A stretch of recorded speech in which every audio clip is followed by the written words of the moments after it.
این فصل این قسمت یه ذره عجیب بود با اینکه معلوم نشد دعوا از کجا شروع شد.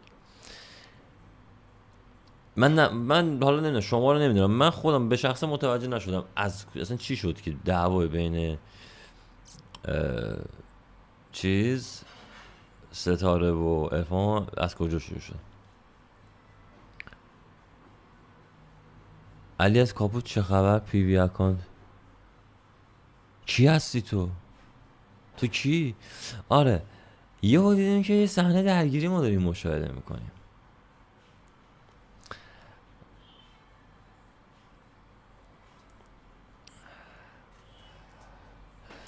آقا الان دعوا بین ستاره و عرفان بود. چرا اومدی نوشتی آیا امشب چقدر تو مخ بود، حالم از تینا به هم میخوره. از تینا و ستاره. آره، و یهو این دعوا، حالا میدونید دعوا سر چیه؟ دعوا به خاطر چی بوده؟ تینا ستاره منفورن تا تینا چندشه. آقا تینا نکن اونی نیست که ما فکرشو میکنیم. والا ما هر قسمت داریم سورپرایز میشیم، هر قسمت داریم با چیزهای جدید مواجه میشیم.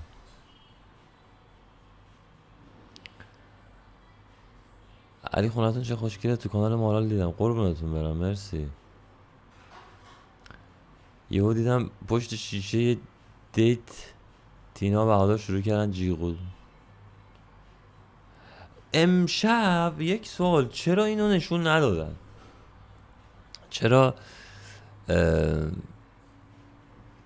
دیت این پسر بهادر بود اسمش، بهادر رو، اون دختره رو نشون ندادن؟ یگانه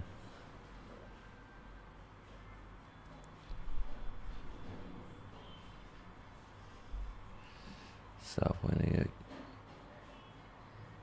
یک قدم بیارم پایین تر.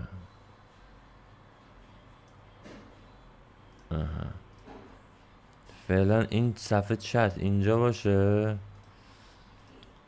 تا بعدها حالا ما بتونیم حسابمون رو ردیفش کنیم. حالا ببینیم دونیتا باز میشه نه. واقعا نمیدونم، لابد غیر قابل پخش بوده، چی نشون نداد. من فکر کنم شاید تینا منفوریش کم بشه، اما ستاره و نازنین برعکس. نازنین چرا الان این وسط؟ نازنین چی کار کرده؟ علی یه شب نگار مدرسه میلاد تینا رو جمع کن لایو بگیریم. علی دیشب رکورد زدیم، فکر کنم این لایوی بودش که بدون مهمون 300-400 نفر اومدن. بله دیشب، البته اولین بار نبود، قبل از جنگ ما یه پارت هم لایو گذاشته بودیم قبل از اینکه اینترنت قطع شه و اینا. 350-60 نفر اومده بودن تو لایو، یعنی تعداد بالا داشتیم. ولی خب دیشب یهو به 400 رسید، خیلی خوب بود. گردنم.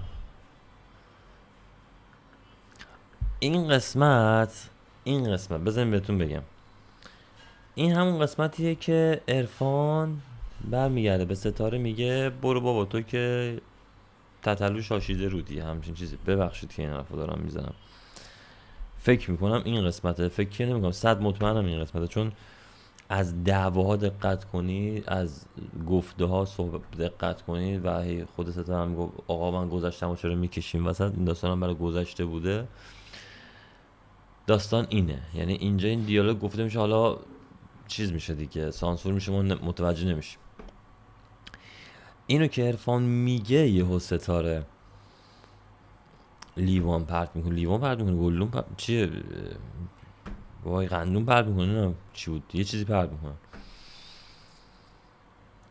ببین این که یه سری رفتارهای ستاره خودش تو مخیای جدای خودشو داره، اون که اصلا هیچی.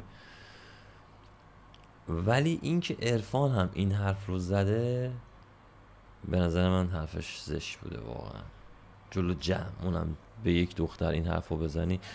با اینکه بازم میگم خود ستاره قبلا اینو خودش تو یک لایو مطرح کرده بوده، یعنی میدونی هی آدم میاد حقو میمونه حقو به کی بده. مثلا میگه آقا خود ستاره خودش اومده تو لایو اینو گفته جلوی مثلا چندین هزار نفر آدم مثال.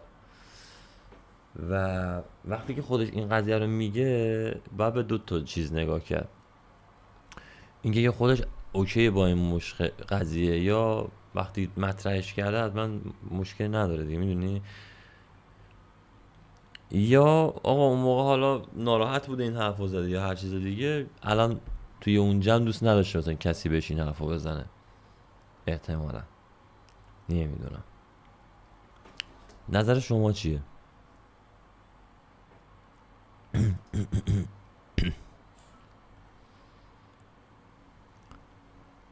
مهجبی هم میاد، مارال مهجبی میاد یه چند دقیقه اول با هم دیگه گپ بزنیم بعد بچه هم میاد.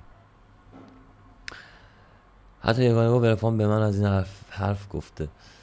نمیدونم حالا مثل اینکه عرفان اول به یگانه میگه، یگانه مطرح میکنه، یا اول یگانه میگه به عرفان. ولی مسلما احتمالا عرفان به یگانه گفته، چون عرفان میگفت از قبل من ستاره رو میشناسم دیگه.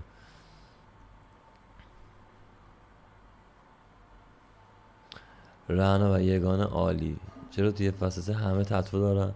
آره دقیقا همه توی فصل 3 خیلی تتو دارن.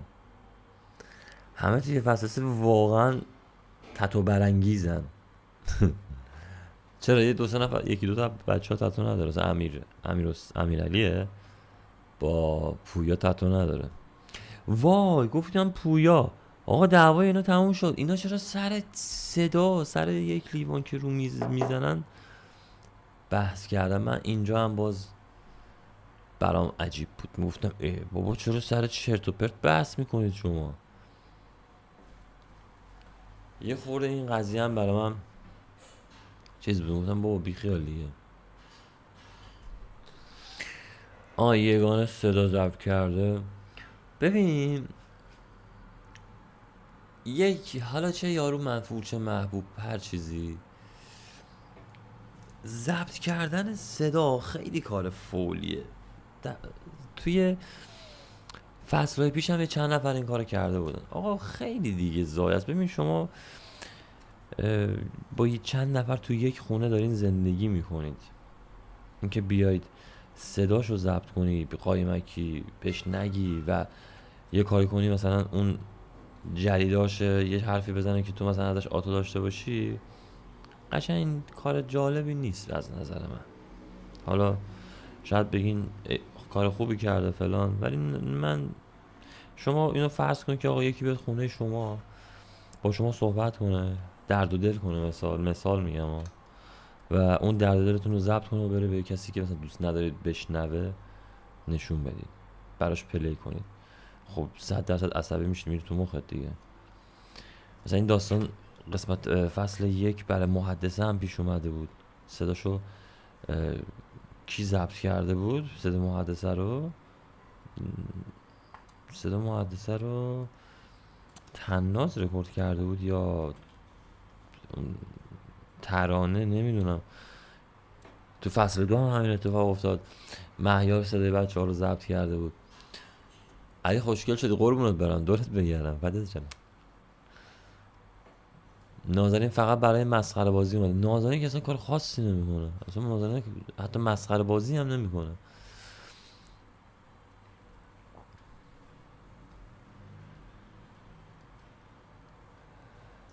تینا دختر خوبی از الان با 2 قسمت بی دلیل نمیشه هیت داد. حالا یک سریا ببین من کامنت های برنامه رو میخوندم، خیلی کامنت ها عجیبه. 100 شما هم بخونیم براتون شاید عجیب بیاد شاید هم نیاد. مثلا تا 2 قسمت قبلی همه میگفتم وای ایفون خیلی اینجوری. خب دیدین دیگه تا الان دیگه فصل 3 دیگه باید دستتون اومده باشه. یه قسمت یه عرفان میشه آدم بده، عرفان چرا اینجوریه، عرفان اونجوریه، چرا این پشمک از لفظای علی استفاده میکنه. بعد یهو مثلا این قسمت عرفان شد بابا دمت گرم عرفان فلان. میدونین کلا برنامه ذاتش اینه، یعنی شما امکانش هست یه قسمت دوستت داشته باشن، قسمت بعدی از تو متنفر بشن.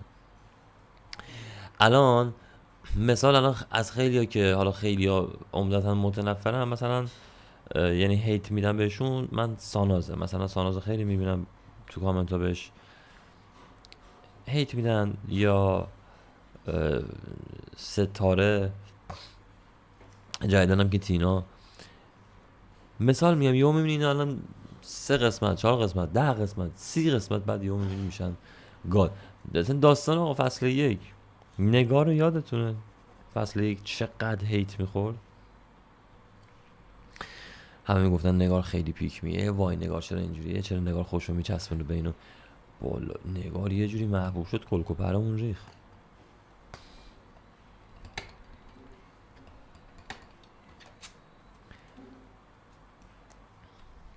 دقیقا با هر واکنشی که نشون میدن محبوب منفور میشه. این اصلا یه ذره چیز نیست، جالب اصلا نیست به نظر من. آقا یا سب کن ببین بعد 2-3 قسمت چه اتفاق میفته، ولی خب چون معمولا هر قسمت میاد نسبت دیگه، خب عمدتا ویور نسبت به همون قسمت نظرشو میده دیگه، به خاطر همون دیگه یا میبینی یکی مفهوم میشه. ساناز گفت شغلش که چیه، نمیدونم شغل نمیدونم شغل ساناز دندون پزشکی چی بود، ولی این سری حتما اگه شد ازش میپرسیم که شغل ساناز دندون پزشکی چیه. نگار ذاتش خراب نبود، تینا واقعا ذاتش خرابه. خب فاطمه جان شما از کجا میدونی نگار ذاتش خراب نبود تینا ذاتش خرابه؟ اینو به من یه فکت قوی میتونی ارائه بدی؟ شاید من متوجه نمیشم. با 2 قسمت چجوری متوجه شدی اینو؟ باید تا آخری و قضاوت کرد. میم تا اون همیشه به نظر من قضاوت آخری مهمه. اون ببین فصل 2 هم خیلی از اول محبوب الکی بودن، آخرش همه فهمیدن که چه شکلی شد و دیگه موند، اون قضیه موند روشون دیگه. اینجوری نیست که بگیم بعدها آره محبوب میشن، نه آقا چون دیگه تا آخر دیدیم چه اتفاقی افتاد و موند روشون.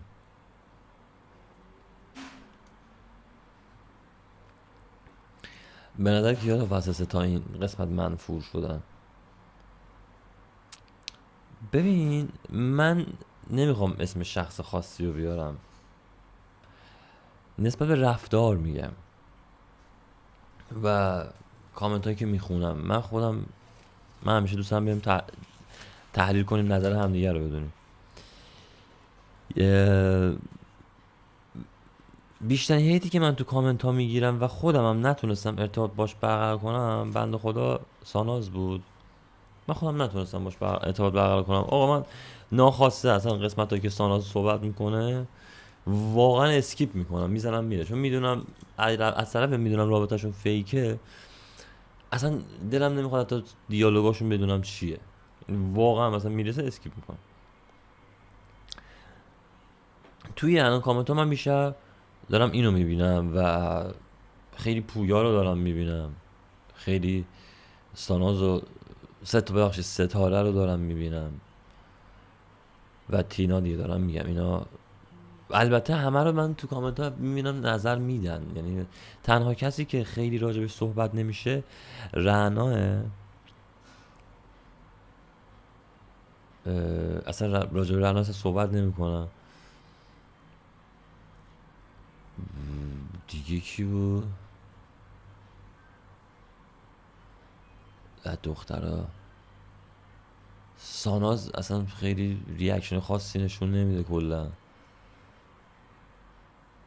آره پسرها هم که بیشتر الان روی عرفان و پویاه، ما بقیه اوکن. این قسمت دیدم خیلی رو ارسلان بودن به خاطر اکت اولش که دستای ستاره رو گرفته بود و داشت میگفت تو رفیق من یا اینا.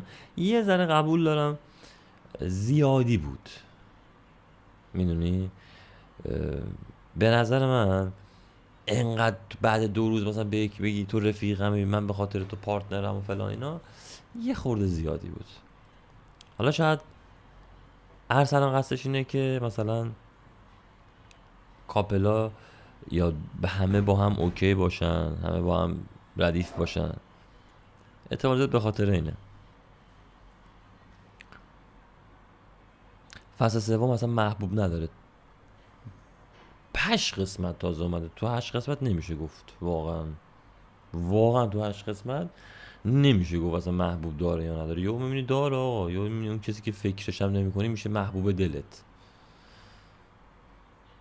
داشتیم دیگه، میگم فصل 1 داشتیم این مدلی، فصل 2 بزنم داشتیم، فصل 2 مثلا کسی بوده که منفور باشه بعد محبوب بشه. فصل 2 دارم فکر میکنم مثلا یاسمن اولش خیلی هیت میخورد ولی آخرش خب خیلی همه گفتن آقا ای ولی دمت گرم خیلی باحال بودی. اصلا مثل یاشار رفتار میکنه، حس میکنم عصبی بشم مثل اون عصبی میشه. اتفاقا بچه ها به نظرم دارن یه خورده مراعات میکنن که عصبی نشن و نه به نظر من یه جای ارسلان بودم سر اون رفتار پویا که میگفت نزن رو میز و اومد اونجوری صحبت کرد، من به شخص عصبی میشدم و قاطی میکردم. حالا کاری به هیچی ندارم ولی اینکه به ستاره اون حرفا رو زدن خیلی بد بود و حالت توهین و تحقیر داشت. ببین من خودم دارم میگم رفتار ستاره شاید مشکل داشته باشه خب، ولی خب بازم از نظر یه سریاش هم مشکل داشته باشه، از نظر یه سریاش هم مشکل نداشته باشه. ولی اینکه اون حرف بهش گفته بشه توی جمع واقعا نامردیه. یه کامنت داشتم میخوندم نوشته بودش که پویا وقتی میبینه تو جمع و کسی شرکتش نمیده یهو میره یه چیزی میپرونه. ببین پاره شده بودم قشنگ یهو سر یه چیز الکی یهو رفت یه گیر الکی داد. عرفان تا قبل این قسمت مثل ما یه بیننده بود. نه دیگه عرفان قسمت 1 بود یا 2 بود با یکی از دخترها بحث شد دوباره تو کامنت ها همه دیده بودم میخوندم عرفان چرا اینجوریه، عرفان چرا اینقدر خوش دخالت میده. من یادم رفت لاکو حتما بزنید دورت بگیرم. مرسی.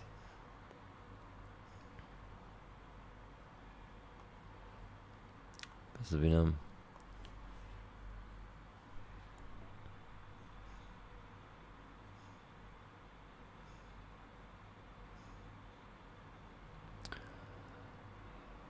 پویا توجه خونش کم. تینا تناز شماره 2 میشه. باید بره جلو برنامه ببینیم به چه دردی به چه شکلی میشه. میم تازه 8 قسمته. ببین من خودم هنوز کسی رو 100 ندارم. بهادر خیلی خوبه، من بهادر خیلی به دلم نشست نمیدونم چرا، ولی پسر خوبیه، مشخصه پسر خوبیه.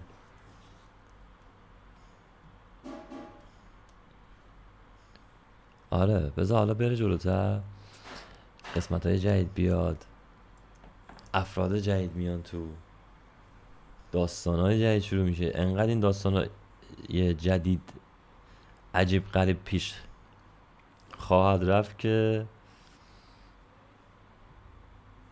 بشماتون میریزه.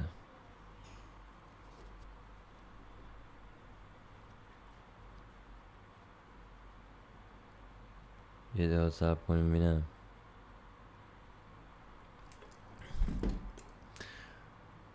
بهادرم که میگن با نازی هماهنگ کرده.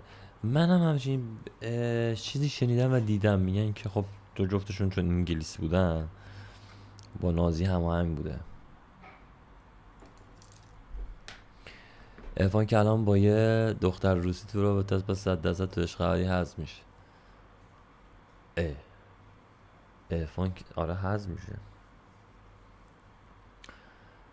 الان اگه بخوای رو حساب پارتنر بگی که الان هیچ کدوم از بچه‌ها هیچ با هیچ کرد دقت کردین چرا اصلا فصل دو پارتنر در اومد از توش؟ نه، تنها فصلی که از توش پارتنر در اومد یک بودا، محمود و ترانه و تناز و شاهین. دو دارم فکر میکنم نه، دو هیچکی پارتنر نشد آجی، پشمام خیلی عجیبه. این سه هم به نظر من هیچکی پارتنر نشده.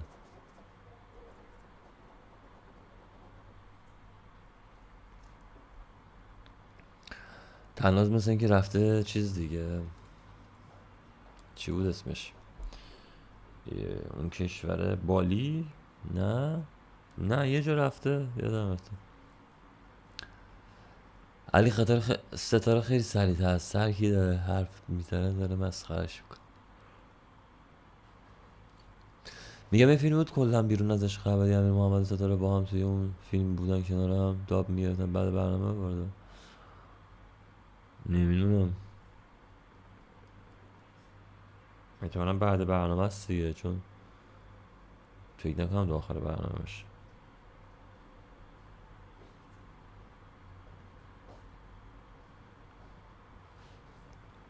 مهمون نمیاری؟ والا به یگانه دیروز پیام دادم سین نکرد، فکر نکنم سین کنه اصلا کلا، چون معمولا پیام دادم همون روز جواب میده، وقتی دیگه از یه روزش میگذره دیگه فکر نکنم، احتمالا داستانی هست که جواب نمیدن، یه چیزی این وسط همیشه هست. با رنا صحبت کردم، رنا هم احتمالا هفته دیگه شاید بیاد لایو بگیریم.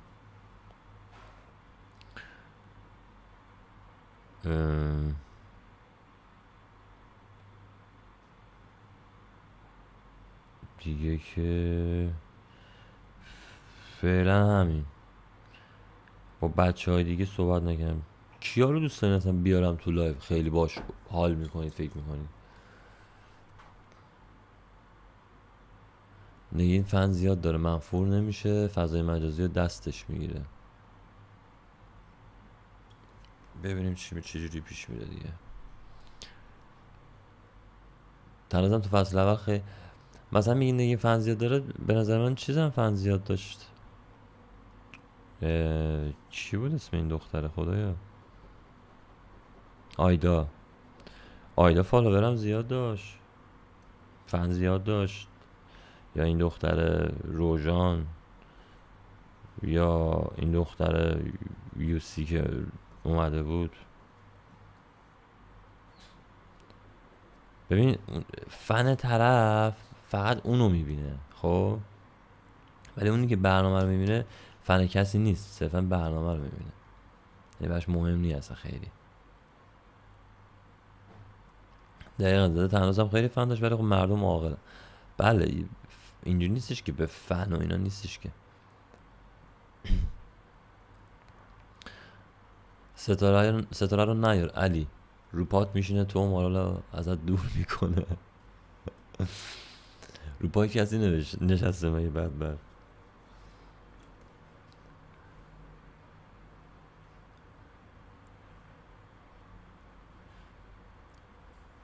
میگم یگانه بهش پیام دادم جواب نداده،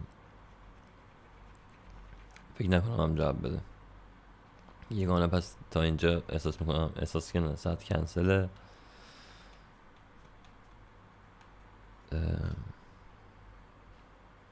بچه های دیگه حالا پیام ندادم خیلی.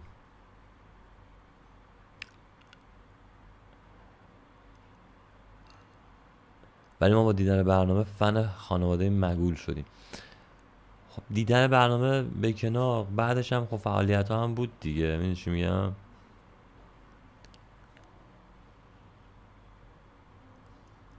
خانواده مگول کیا بودن؟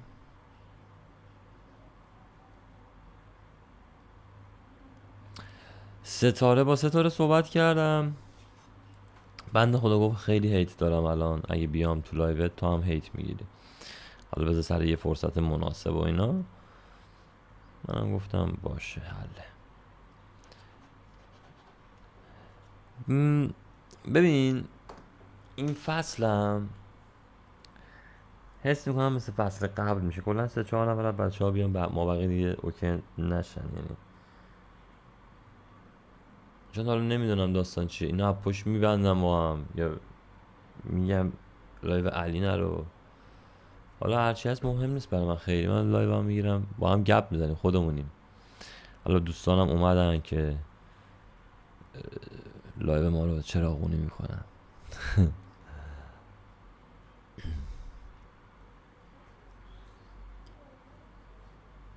داداش چرا جواب نمیدی؟ میگم نازنین رو بیار. نازنین نازنین انگلیسه الان آخه. بعد ما از راه دور صحبت کنیم.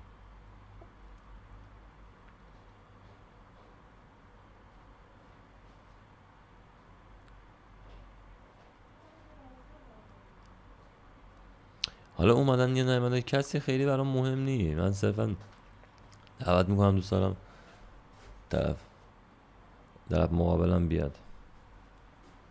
سلام. من خیلی تشنمه مارال. پاشو خب پاشو یه آب بخور. این چیه؟ نشمینم بیار.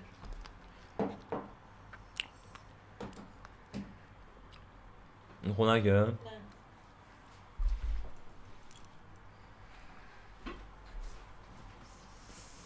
سلام بچه ها، ببخشید انقدر صورتم خسته است. از صبح با مهجبین میکاپ کردیم، صورتم رو شستم. چطورین؟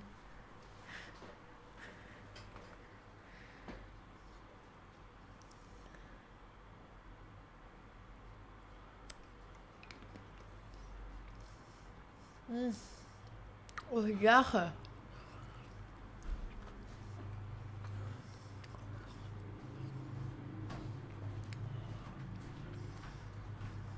چه شد مهجبین؟ نمیاد دیگه، میگه نمیاد.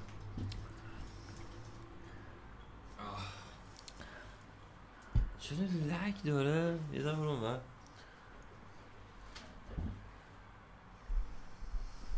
اوکی. دیدی چت آوردم رو صفحه؟ اینه ایول. از این به بعد چت هم روی صفحه داریم. ای ول به ولت و ولی ببولت.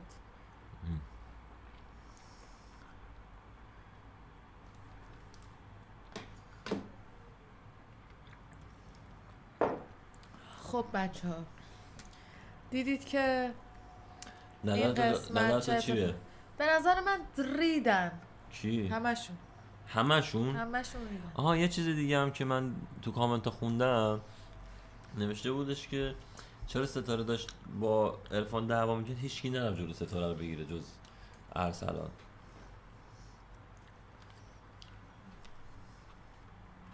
چی کار کنن دیگه؟ از دخترها ها. نمیدونم واقعا چی بگم. آره واقعا. خب کی ریده میگی ریدن؟ همشون. خب همشون چی رو ریدن دقیقا؟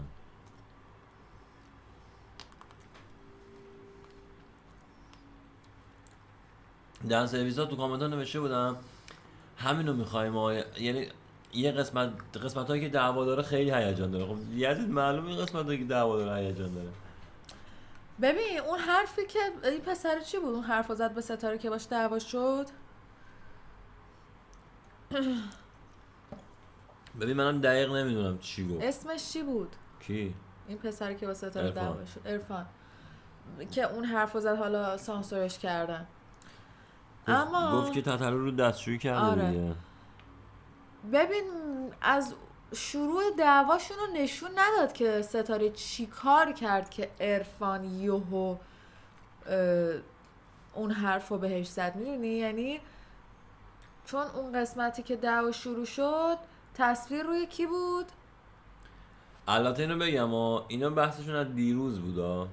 نه تصویر رو کی بود؟ دو نفر داشتن با هم حرف میزدن که گفت پاشیم بریم اونور.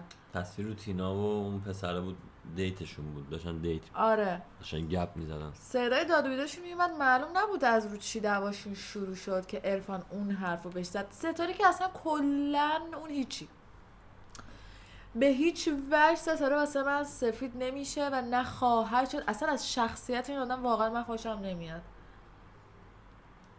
نورمال نیست به نظرم. کی؟ ستاره شخصیتش طوریه که نورمال نیست اصلا.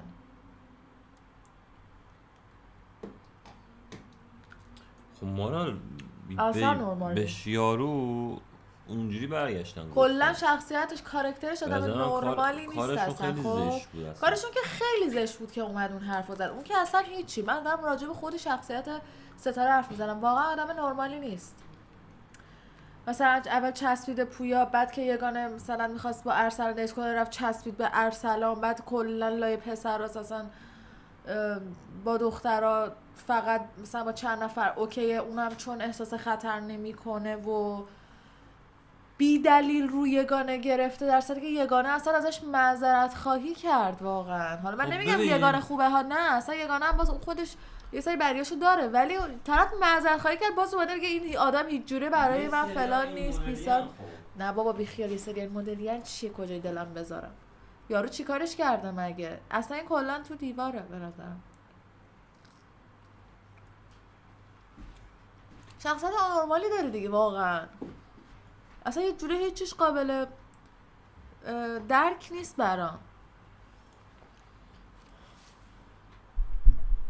مثلا یه آدم نرمال واقعا همچین رفتاری نداره. آقا به یارو برایش توهین کرده، تو به تو توهین تو الان کنم فقط چیکار یه توهین رو می‌کنی؟ میبینی؟ خب کلا کاراکترش نرمال از نظر تو نیست. توهینم خب ببین شده قضیه سیزن قبل که دعوا شروع شده بود، یه بحث شروع شده بود با یاسمن و سرجیو. من نمیگم مثلا سرجیو آدم خوبیه، نمیگم مثلا کسی خوبه، میگم وقتی که یه دعوایی شروع میشه بین دو نفر، لابد تو یه چیزی، یه کاری، یه کرم، یه چیزی گفتی که دعوا شروع شده. یارو مثلا پسره اصلا با ستاره چیکار داشت یهو میاد میگیره روش؟ آدم دیوونه است مگه؟ یه چیزی گفته، الان یه تو کاری میگی مثلا کرده. ستاره یه چیزی گفته پسر گرفته روش؟ از کجا 100% می‌دونی؟ خب میگم مثلا اول خب شاید پسره چی گفته که ستاره گرفته روش؟ از کجا من مطمئنی؟ آخه پسر عرفان بود اسمش. عرفان کنه اصلا با ستاره کاری نداشت. آقا تو از کجا میدونی؟ شاید اصلا اون لحظه یه رفته ولی یه خب چیزی بهش هیچ کدوم اون گفته. هیچی نمیدونیم، داریم تحلیل میکنیم. خب میدونم طبق دیگه من. تحلیلات مثلا عرفان کلا با ستاره کاری نداشت، ستاره کلا شخصیتش اینطوریه که میخواد با همه در بیفته. خب معلومه که اون شروع کرده از نظر من. حالا من نمیدونم، اصلا اول دعوا رو شروع کننده رو نشون نداد. اصلا که نشون نداد دعوا از چی شروع شد. نشون نداد، ولی خب اون حجم از عصبانیت عرفان هم بی‌دلیل نبود که او ولی شروع کرد. اون حرفش هم واقعا حرفش اصلا درست نبود، جاش هم نبود. جالب نبود واقعا به نظر من.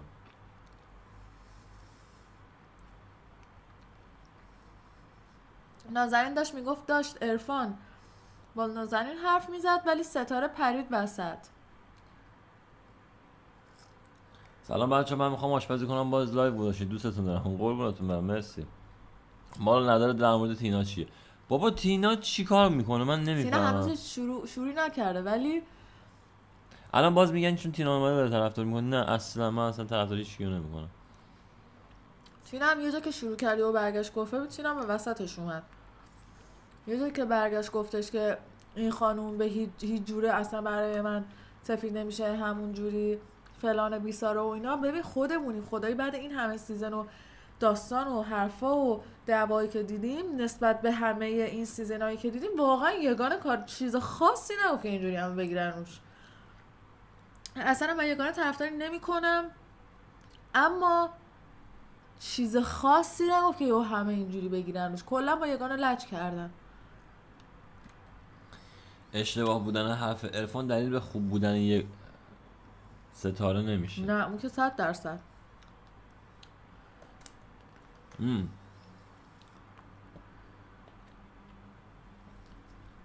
داره میگه دیگه، میگه بعد یارو داره با یگانه میره تو آشنایی، داره چیزش میکنه که نه چرا با این داره میره، چرا داری با یگانه آشنا میشی، از چی یگانه خوشت اومده، به تو چه آخه؟ خب مالا یگانه برگشته بود این حرف اول بهش زده بود. بابا چی میگی؟ مگه ستاره با کی میخواست بکشه که یگانه بره خرابش کنه؟ نه یگانه اول اومده بود این داستان تتلو رو گفته بوده. گفتی که دیروز یگانه گفت، امروز هم این آقا. لابد همه میدونستن دیگه. یعنی یگانه فقط میدونسته به همه گفته؟ نمیدونم والا.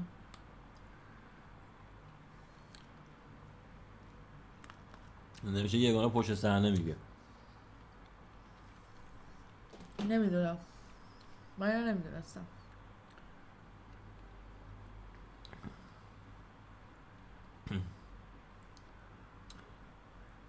ما گوش کن بهت چی میگم. ستاره اگه اومد خونتون مستقیم میاد واسه علی استریپ دنس. زشته آقا. چشمت به علی باشه، دست از ما خطا نکن. ما هرس نها، جای کفشی خوشگل شده بود. جای کفشی که خیلی خوب شده بود واقعا. علی چقدر رو مخ انگار صحنه رو ندیده. بابا من دیدم، من فقط دارم چیز میکنم آقا، نمیخوام عجولانه صحبت کنم چون مگه میدونی من نمیباری تحلیل کنم برات؟ تو رو آوردم تو تحلیل‌های عجولانه میکنی، من تحلیل‌های طولانی مدت. من به هیچ عنوان عجولانه تحلیل نمی‌کنم، من چیزی که میبینم میگم. من اینجوری هم که میگم آقا فعلا اینو دیدم، بذار قسمت بعدی هم ببینم، بذار قسمت بعدی هم ببینم، چون یه سری ها اینجوریه که هر قسمت نسبت به اون حالا نظر میده. من البته نسبت به همون قسمت نظر میدم ولی خب هی خودم رو جای دو طرف میذارم، میگم آقا بزنم دو واقعا طرف. من هیچ وقت نمیتونم خودم جای ستاره بذارم. دو طرف چی گذشته مثلا. علی اشتباه میگی علی اینقدر از ستاره نگو بابا چیکار کنم، چی نگم آقا، حرف من اشتباه هست آیا؟ شما بگی، شما بگی. مشور مهجبین رو بیار. مهجبین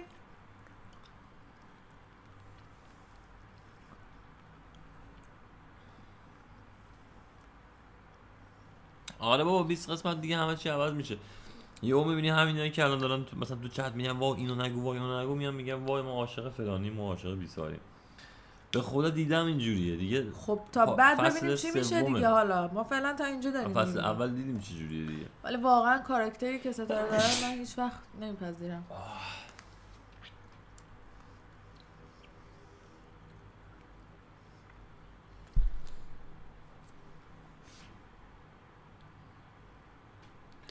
علی خوب شد نرفتی عشق ابدی، گروه کفدارا قاطی میشدی.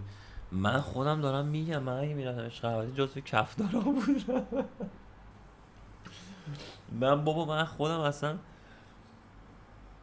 میگه زیاد نخواه صدا ملچ ملوچ میاد. چشم. من خودم میگم دیگه من به شدت آدم عصبی ام، اصلا اگر اونجا میبودم شاید بدتر از این چیز میکردم، رفتار میکردم، معلوم نمیکنه واقعا. شاید هم اصلا نه اینجوری نه، شاید خیلی اصلا نرمال و آروم و من خیلی منتظرم ببینم چی میشه که یگانه میره بیرون. یگانه چی میشه میره بیرون؟ آره مثل اینکه بحثشون میشه دوباره، دعواشون میشه، بعد اینکه یگانه درخواست میده که آقا من میخوام برم و به درخواست خودش صدای ملچ ملوچ میاد. بابا چیکار کنم؟ صدای ملچ ملوچ میاد. هی دهنمو ببندم. رفتم گفتم گم نمیاد خود بگو. باشه دیگه. خود بگو.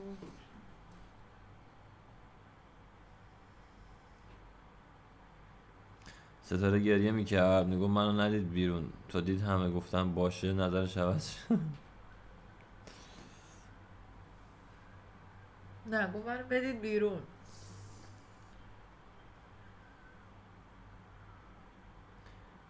علی میزنم تا ستاره حسوده نمیتونه ببینه ارسلان از یگانه خوشش میاد. آفرین. یه سری اکت های دخترها رو من واقعا متوجه نمیشم. مارال خیلی خوب میفهمه.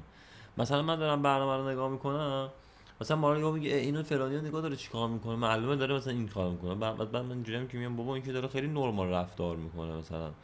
بعد مارال میگه نه اصلا رفتارش مشخصه. من قشنگ میخونم از رفتاراشون. ولی من متوجه نمیشم خیلی. یعنی مثلا تو خیلی ریزبینی تو من رفتارا. سری میگیرم وایب. آره تو خیلی. مثلا حتی فیلم هم میشینیم با مارال میبینیم، آره من سری میگیرم. مثلا مارال میگه مثلا این یارو از این خوشش اومده مثلا تو فیلم. آره با اینکه اکتا و مثلا فلانا خیلی عادیه. بعد من اینجوری هم که میگم نه بابا چرا این از این خوشش بیاد، یا مثلا کات میخوره 2 دقیقه 3 دقیقه بعد میبینیم اینو با هم رو تخت دارن کشتی کج حس نگاه ششم میکنن. زنانه. همیشه به حس ششم خانوما اعتماد کنن اینجا. نه همیشه که نمیشه دقیقاً اعتماد همیشه. کرد. به نظرم این حس ششم همیشگی نیست. من به حس شیشم هم صد اعتماد دارم. ما شما پسر همتون خنگین. نه اگه گفتی من چه ماهیم،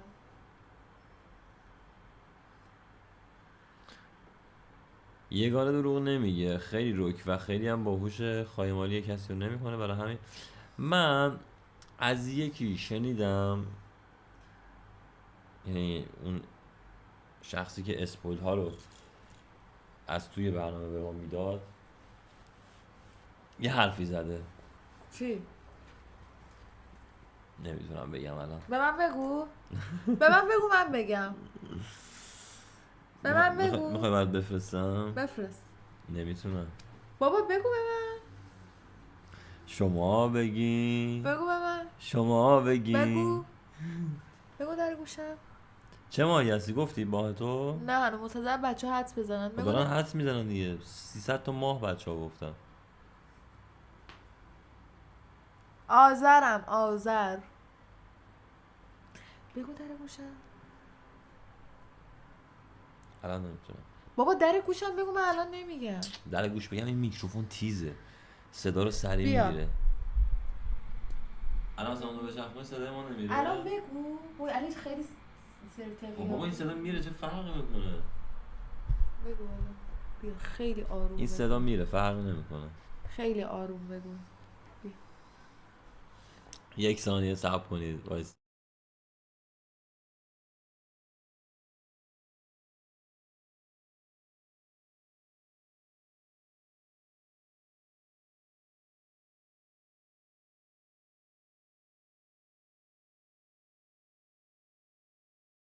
صدا رو باز کردم.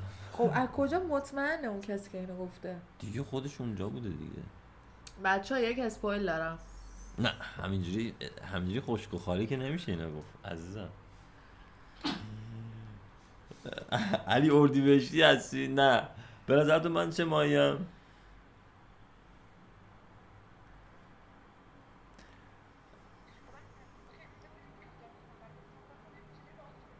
علی مردادیه. دقیقا من مردادی هستم و 1 ماه دیگه تولدمه.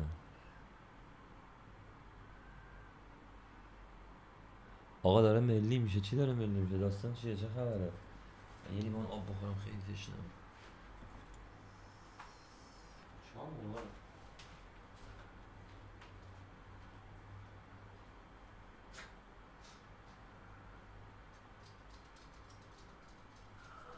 خب بگم نوید بچه ها مثل این که چند نفر تو لایویم،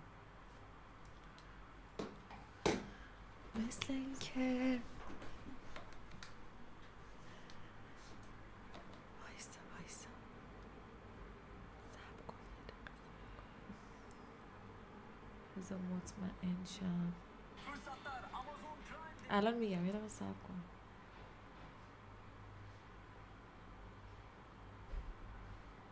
بچه ها لایک ها 82 تاست خدایی؟ چیه؟ هیچ آوردیش؟ چیو؟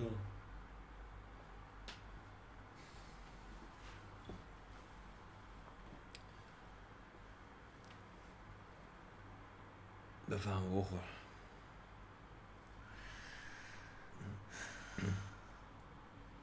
نه این سری پیش که به خاطر جنگ قطع نکردن یا به خاطر جنگ تو قطع کردن نمیدونم. پس به خاطر چی قطع کردن؟ به خاطر اعتراضات تو قطع کردن خب دیگه. جنگ بود دیگه. البته خب نه، بچه‌ها، بعدش جنگ شدن قطع کردن. یگانه مثل این که با آی چیه بابا؟ چی هنوز اتفاقی نیفتاده، هنوز کسی نیومده توی لایو، هنوز لایک نکردن لایو بچهای گلتی خونه. بچه لایک و لایک کنید. هنوز اون ارزم به حضور شما اون دونیتی که باید انجام بشه نشده. علی تولد میگیری؟ نه تولد که نمیگیرم، ولی معمولا الان میام. یه دوره همیه کوچیکی میگیریم دیگه، مثلا دوره همیه خودمونی، مثلا منم و یکی دو تا رفیقامون، یعنی یه جمع خیلی کوچیکیم، خیلی جمع بزرگی نیستیم. من قبلا تو ایران خب خیلی دوست و رفیق داشتم، دوست و من رفیقام قبل بود. از که ایران خیلی دوست رفیق داشتم، بعد که یهو مهاجرت کردم همین دوست رفیقام دیگه موندن. الان میام. الله. نشتیم سر جا ما؟ بابا اینجا سر جای منه، اصلا تو چرا نشستی سر جای من؟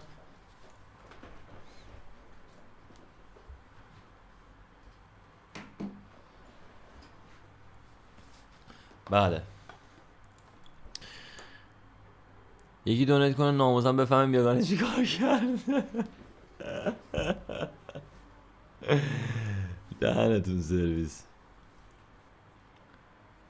علی چند مردادی؟ من 18 مرداد.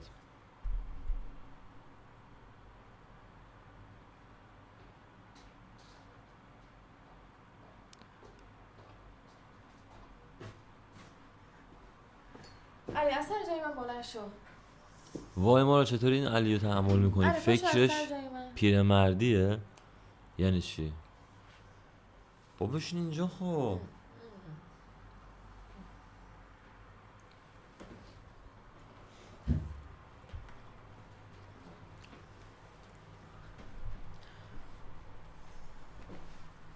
من دقیقا میتونم بپرسم کجای فکرم چی پیرمردیه؟ شده مگه چی گفتی؟ من چیزی نگفتم.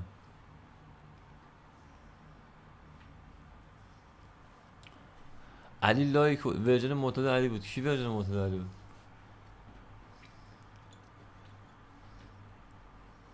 لایک کجاست من لایک کنم؟ واقعا جدی داری این سوالو میپرسی؟ بعد از این همه لایو گذاشتن داری میپرسی لایک کجاست لایک کنم؟ لایک و لایک کنید.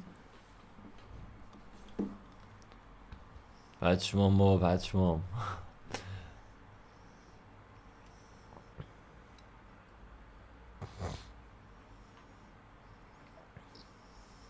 یکی نوشته بود چاقالا اسپول کنید بریم. بودم پدستگی بابا نوشته بزنم بود. لایکا چند تاست؟ لایکا شد 140 تا. بگم علی یکی از هدفام اینه یه روز موزیک ویدیو برام بگیر قرمه به حتما. بچه ها مثل اینکه بابا لایک شد 140 نه تا. لایک نه دونیت. بچه ها یه دونیت کنید بگم. دونیت. دیگه من دستم اومده دیگه از بچه ها باید به زور بکشم بیرون. بچه من دارم میسته برای ستاره عرفان، واقعا حیوانن. چی شد؟ یعنی مثل بابا بزرگ منی میگاهی تا یه چیزی بگی.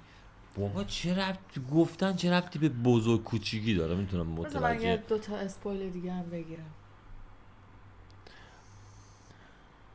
علی به مناسبت تولد مارال چی علی به مناسبت تولدت بر مارال چی می‌خوای بخری؟ مارال جانم. الان پس کی میخوای فردا؟ تو چی کار من داری آخه من نمیفهمم. وا به به عروس خانم اومده. سلام. عروس خانم اومده. با چی اومده؟ با کی اومده؟ چرا تنها اومده؟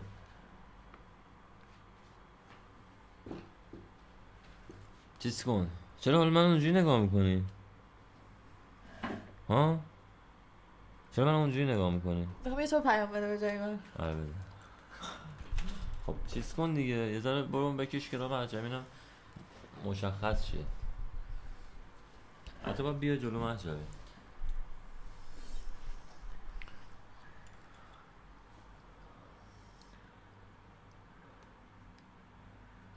علی زودتر اسپر کن ما ذهنمون چیزای مثبت 18 است.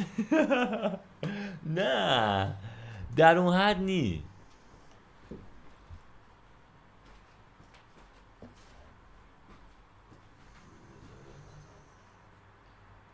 رفت. سلام محجبی. سلام.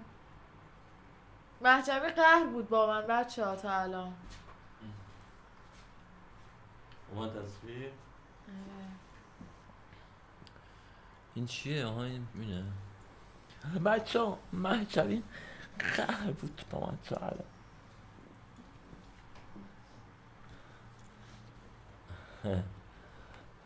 تو رو خدا دونیت کنی.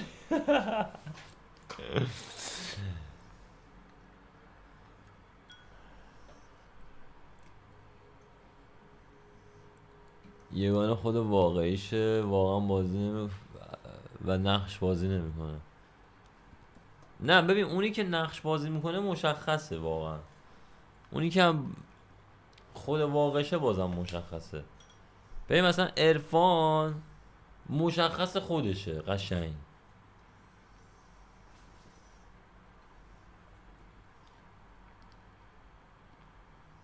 میگه مهجبین امروز شبیه مارال شده. به خاطر مدل موهامه. یه جوری رخ میاد حالا واسه ما. رخ نیا بابا. بابا ستاره از خداشه برا تتلو تو دهنش بیفته. بابا ستاره از خداشه تو دهنا بیفته. ببین علی ویوهات ریخته بگو دیگه، مگه من به خاطر ویو داریم چیز میکنیم؟ یزیدای داستان یزیدا.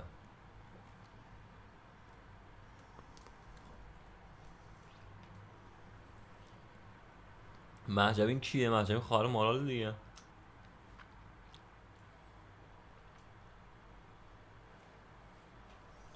مهجبین خواهر کوچیکمه، مارال خواهر بزرگمه. منم که داداش بزرگشونم. تو پسر خالم. الان میگم داداش بعد میگی پسر خاله. گیر آوردی ما رو مشتی.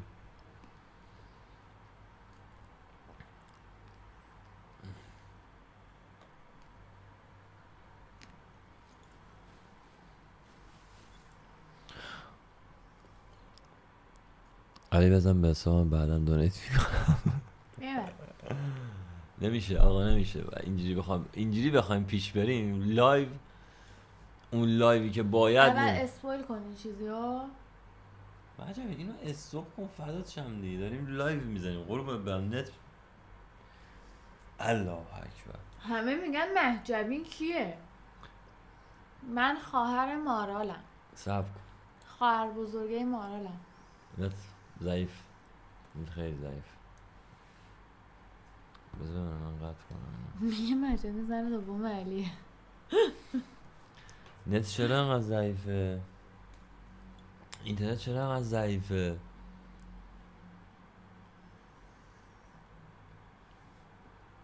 بچه ها تصویرمون اوکیه یا نه لگ داره تصویر؟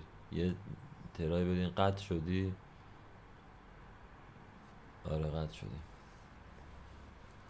نت خیلی ضعیفه. چرا؟ باز میگه مهجبین کیه؟ مهجبین اینو بردار بذار اینجا.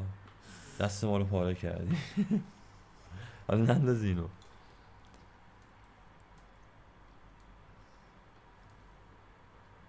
یکم لگ داره. بچه ها از اسپویل براتون بگم این که وایسا یه دقیقه بابا نت قطعه اصلا. صدا هست تصویر نیست. من گوشیم گذاشتم کنار. نه نت با قطع شه. وای فای تو قطع کردی؟ بذار بگم رسیم. چرا آخه بابا اصلا ببین از بدبختی از هیچی شانس نیاوردم.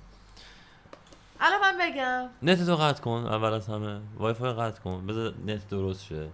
الان بگم. علی صدا میاد لگی. الو درست شد. الان بگم. لایو که لایو که هر شب دارم سیو میکنم بچه‌ها. یعنی این لایو سیو نمی ما رو دیگه. این لایو سیو نمیشه. نه منظورم که خود لایو سیو نمیشه. چیز میکنمش فردا آپلودش میکنم تو ویدیوها. خب مارال علی کاپل نیستن بچه‌ها ایسکامون رو گرفتین جدی. گفتم که مهجبین خواهر کوچیکم، مارال خواهر بزرگم. نمیدونم باید چجوری بگم. 100 بار دیگه من. خب چرا اینجوری میگی؟ اون ما رو نمیشناسه که باورش میشه. خب ببخشید مارال خواهر کوچیکم، مهجبین خواهر بزرگم. یعنی این همه ما با هم ویدیو گرفتیم نمیدونن اینو؟ شاید یکی تازه اومده تو لایو ما برای اولین بار. کجا بدونه؟ میگه خب همه ما رو میشناسن. راست میگه، نه راست، خدایش راست میگی. بچه‌ها ببخشید، مارال خواهر بزرگم، من چه خواهر کوچیکم. خیلی خوب چرا واقعیت رو بهش نمیگی؟ دیگه داره لیشورشو در میاره. خیلی خوب، چی میخوای بگی؟ من با شما هیچ صحبتی ندارم آقای پازانی. نه چی میخوای بگی؟ من با شما هیچ صحبتی نه با من که ندارم. نه، با بچه‌ها صحبت و داریم. نخواهم داشت. خب چی میخواستی بگی؟ من بنده با آقای پازانی هیچ نسبتی ندارم. به عنوان یک مهمان فقط توی این لایو هستم. هیچ نسبتی ندارم. تموم شد و رفت. خب چی میخواستی بگی؟ صدایی میاد؟ تو چرا این شکلی؟ الان چی این شکلی شده؟ بله بیا اینجا ماما. آقا درسته پویا همه رو گذاشته تو آب نمک تا نگین فضلی بیاد. بله، کاملا درسته و کاملا صدق میکنه. صدق میکنه.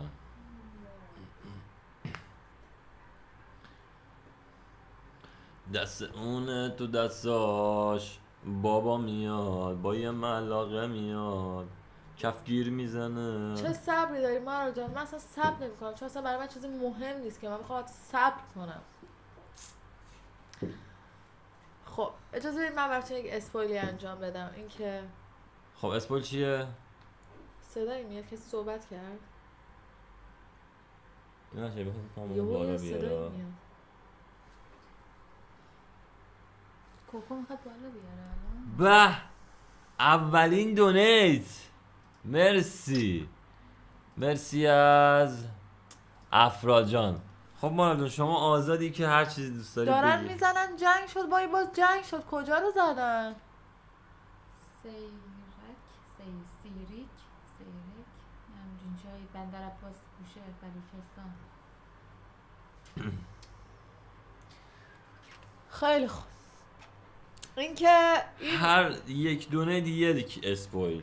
ببینید الان اسپویلی که تازه داغ به دست من رسیده این بوده که مثل اینکه یگانه و ارسلان با هم دیگه بسته بودن که کاپل بشن و از قبل بسته بودن که کاپل بشن که از بازی حذف نشن تا آخرش بمونن و ببرن، که خود ارسلان مثل اینکه اینو توی برنامه بعدن میگه، بعد از اینکه خود یگانه حذف میشه میره بیرون بعدن اینو میگه.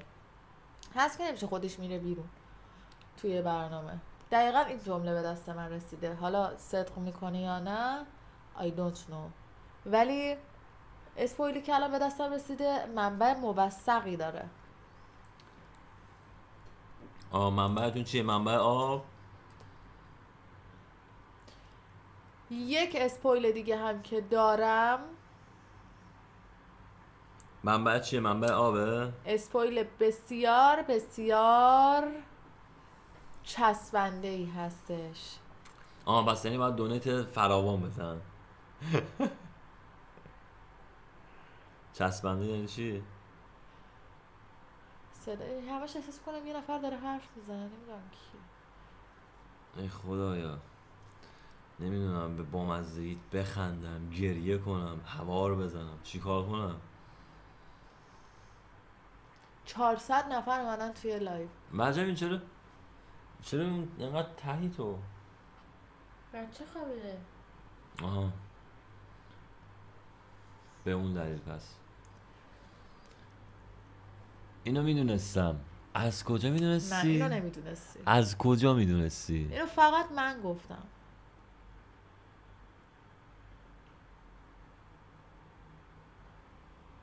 اینو گفته بود تو کانالش واقعا؟ بابا چرا هر چی ما میگیم یکی گفته؟ واقعا گفت؟ کی گفته بود تو کانالش؟ خود یگانه؟ چیا؟ که این که ریخته یه بودن اسپویل با دیگه هم دارم که این داغه. بیارین جلو. بذار برم یه دقیقه پنجره رو وا کنم. پنجره که بازه. خیلی دم خیلی دم میکروفون نخورید.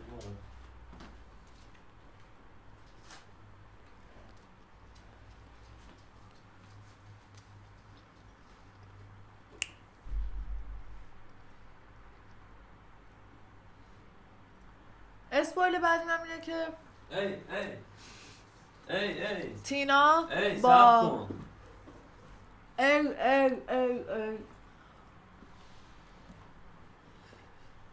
صبر کن.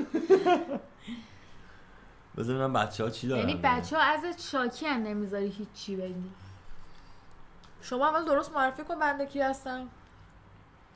اشتباه معرفی کردم؟ درست معرفی کن. یک بار بیشتر ببخشید. فرصت نمیدم. دونیتی داریم، متشکرم. فقط واسه مال خوشگلم قدر خودتو بدون. قربونت برم عزیزم. مرسی مرسی سارا جان. سارا جان. فدای چشمان زیبای تو بشم. متشکرم سارا جان. سارا دیروزم دونیت کرده بود دیشب. تشکر. خب به خاطر این اسپویل میگم. خیلی خوب، داشتم تینا. معرفی میکردم. بفرمایید. مارال جان خواهر بزرگم هستم، من اینجا خواهر کوچیکم. بفهمید. تینا با پویا میره وارد آشنایی میشه و در حین آشنایی که نگین وارد برنامه میشه یوهو پویا تینا رو ول میکنه میره همون موقع با نگین، یعنی انگار منتظر نگین بوده که بیاد. بعد فکر کن تینا رو ول میکنه میره با نگین. خیلی پویا. نظرت راجع به پویا چیه؟ من خودم ببین فیس پویا خوبه ولی اخلاقش متاسفانه خوب نیست خیلی. اخلاق به نظرم ستاره اخلاق است. خیلی مهمه. وقتی اخلاقت خوب نباشه حتی اگه خوشگل ترین آدم روی این کره زمین باشی زیباییت به چشم نمیاد. میگه مادر محدثه رو آوردی. من شاید مادرام. آره خودتو دیدی؟ آره.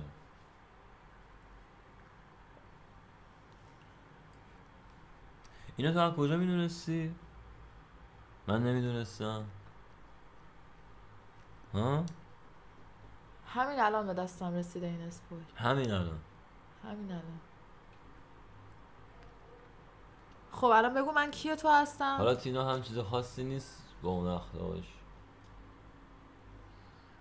پویا نارسیسه؟ یعنی خودشیفته است؟ آره به نظرم هست. آره. چرا این حرف رو میزنی؟ خب هست دیگه، یعنی چرا؟ نارسیس واقعا.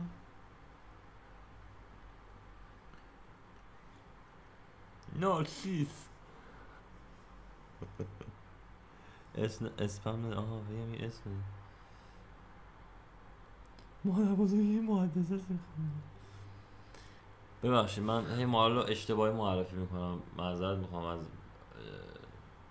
یک بار دیگه چرت و پرت بگی واقعا پا میشم از لایو اسم میرم بیرون. نه بابا این چه حرفیه؟ اینو جدی گفتم بهت. نه بابا این چه میگه حرفیه؟ به نظرتون حق با ستاره است؟ قسمت امشب رو میگی؟ قسمت امشب به نظر من حق با هم ستاره بود هم عرفان. واقعا خیلی داستان عجیبیه. یعنی اگر عرفان اون حرفو نمیزد خب آقا من نمیدونم، من شاید اشتباه برداشت میکنم. تو کلا خیلی عجیب برداشت میکنی. من خب به خاطر من اصلا همونه. متوجه نشدم. برداشت من خاصه دعوای عرفان و ستاره، عرفان بود دیاره. ام. عرفان و ستاره یهو سر چی شد؟ منم همینو گفتم معلوم نیست که ستاره چی کار کرده که عرفان یوها پا شده که همچین تویینی بهش کرده. تو خیلی بد فشار بیاری به یکی که یو اینجوری برینه بهت.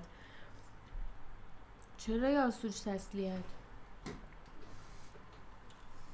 اسپم از نوشته خواهر برادرم یا نه؟ عزیزم ما هیچ نسبتی با هم دیگه نداریم. بابا من دارم شوخی میکنم. مارال جان برادر منه، محجم اینجا خواهرم. دیگه من میگفتم تغییر جنسیت داده دیگه. مارال جان ترنس بوده یه زمانی، الان ولی پرنسه.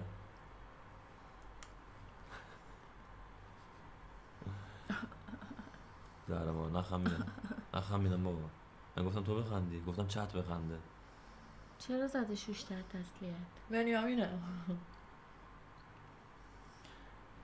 بنی خودمونه؟ آره. نه بنی شیمایی نه. چطوری بنی؟ این سری واقعا میخوام راستشو بگم. خیلی آدم دروغگویی است. مارال جان مادر منه، مهجوین جان پدرم هست. آی.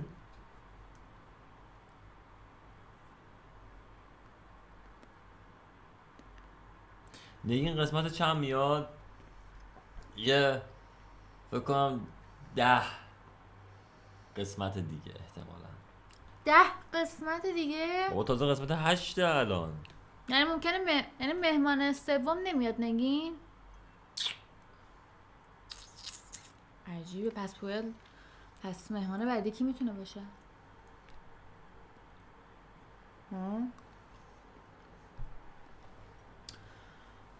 ببین اصلا رشته کلام از دستم پرید به خدا. یه چیزی می‌خواستم بچه ها نوشتن علی اذیت نکن نمکتون نپاش. باشه نمیپاشم. من واقعا مارال جان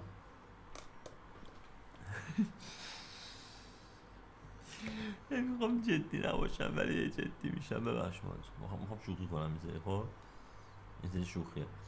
مارال جان دوست دختر بنده است. مهجوین جان دوست دختر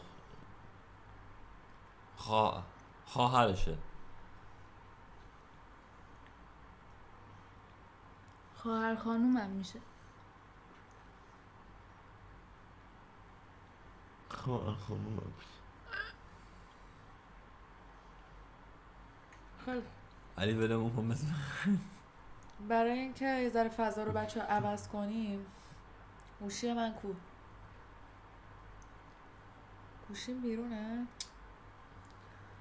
خواستم یه شعر بخونم. دوباره شروع کرد. میگه عرفان به ستاره چی گفت که ستاره لیوانو آره اونجوری عرفان پرت چی کرد؟ گفت به یه چیز بدی گفت. ستاره به عرفان چی گفت که عرفان عرفان به ستاره چی گفت؟ بهش گفتش که ببین عرفان اگه دقت کنی اولش داشت هی اینجوری میکرد بابا برو بابا بود داره بوی گوه داره تا اینجا میاد فلان. هی میخواست بگه ولی نمیگفت. حواست بود؟ میخواست بگه عید مراعات میکرد. گفت برو بابا بوی گوه میدی هنوز، برو بوی دستشویی میدی هنوز فلان. اینا رو هی اول اینجوری شروع کرد. بعد که اینا رو گفت رفتن بیرون دوباره اومدن که اون دوباره گفت حرومزاده. البته قبل از اون یهو اون برگشت بهش گفت که برو بابا مثلا فلانی آقای امیر مقصودلو روی تو ادرار کرده. واقعا چرا تقصیر ستاره است دیگه. اصلا چرا یه همچین میریزه دیگه؟ بابا اصلا کاری به اونش نداره. چرا اصلا یه همچین آتویی رو میای تو مدیا میگی؟ بعد اینو به یگانه گفته بود. یگانه به عرفان یا عرفان میدونسته؟ عرفان میدونسته. بعد آخه همه یهو میدونستن. ستاره بلند میگم آره دیگه ستاره. آخه یهو به تره که شد ستاره بلند شد به یگانه اینجوری کرد که آره من میام یه سری حرفا رو میزنم، آدم نباید بره به یه سری دیگه آدمای دیگه بگه. خب تو چرا برای این حرفو بیای بزنی؟ اینو برای گفته؟ افتخاره. آره که یگانه همون اولش گفتش که تو همه اینا از گور سر تو بلند میشه. همون اول که دعواشون میشه یگانه سری میره که من هیچی نگفتم. عرفان خودش اینو میدونست و خودش به من گفته بود اینو. بله. خب وقتی که چرا آخه اصلا من سوالم ما رو اینه پاش یه ذره دوربین رو بده این وقت. چرا باید یه همچین خالیه. بده موضوعی این رو ور. بیای تعریف کنی؟ الان این افتخاره که میای تعریف میکنی. بعد 100% وقتی که میاد مثلا به یگانه میگه قطعا به کسای دیگه هم گفته و این پخش شده و همه بابا اصلا میدونن. نیاز به گفتن اون داستان نیست. اون برعکس دادی. خوبه بشه. اصلا بحث این که گفته و نگفته نیستش که. بحث اینه که تو لایو یکی از بچه ها نمیدونم با کی بوده، تو لایو این موضوع رو گفته که بقیه هم میدونن. خودش گفته؟ آره بابا قبلا خب پس دیگه داداش ولم کن قبلا دیگه. ستاره به عنوان اکس تتلو با یکی لایو میگیره نمیدونم کی، فکر کنم یکی از همون زنایی بوده که اول مثلا بهش اذیت میکردن و اینا با اومده لایو گذاشته آیدین که زواره فکر کنم میگیره. آره پسره شلوارشو کشیده پایین شاشیده رومه. آره اینجوری دقیقا میگه. همینجوری بود. خب پس خودش گفته دیگه، پس حق نداره الان اعتراض کنه. در هر صورت مثلا باشه تو عرفان برنامه رو خب گفتنش خودش هم اومده زشته تو دیگه. لایو گفته خب باشه گفتن زشته دیگه. دیگه خودش وقتی من واقعا نمیدونم چی بگم.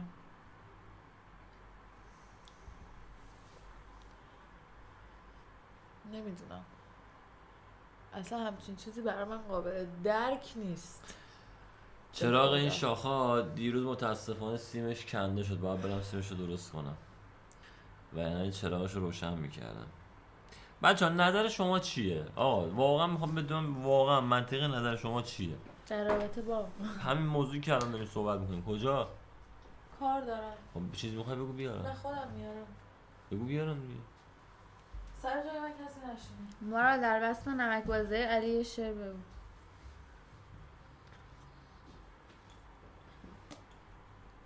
چقدر گیلاساش گوندن. آره خوشمزه هم هستن. What the what؟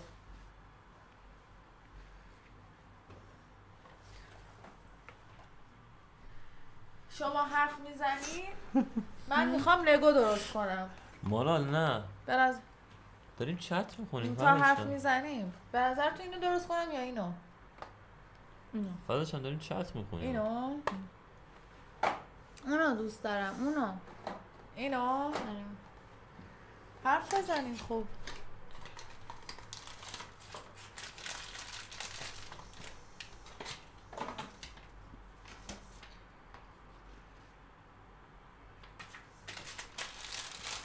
تهران صدای انفجار اومد الان.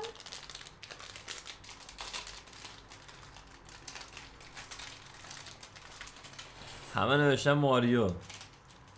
کاش زودتر میگفتی، من یکی رو باز کردم. علی دونیت بزن بگم نظرم من چجوری باید تو رو دونیت کنم. علی ستاره سریعتر از کفر کفر دقیقه رو در میاره. تقصیر عرفان یگانه بود توی و ستاره بده. واقعا. بچه ها به نظرم ستاره قبول دارید بعد فصل 1 می بود؟ ستاره و ماهرخ به هم میخوردن چی میشد؟ سر دوتی دعوا میشد. وای اگه ستاره فصل 1 بود با ماهرخ و فصل دو چیز یلدا و نازنین. وای من بخونم.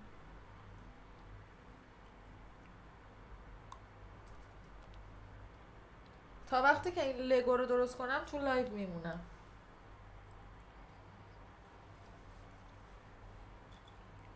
چه سخت.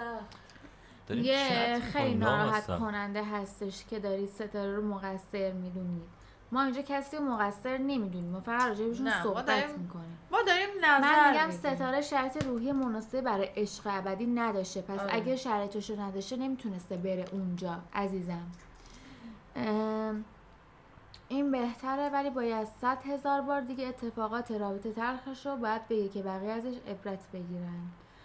این خوبه که بگه که عبرت بگیرن و واقعا هم یه موقعی واقعا خوبه که صدای یه سری دخترامون باشیم، ولی اینجوری که عرفان گفت واقعا زشت بود. آره نه من مثلا میگم حرکت عرفان خیلی بد.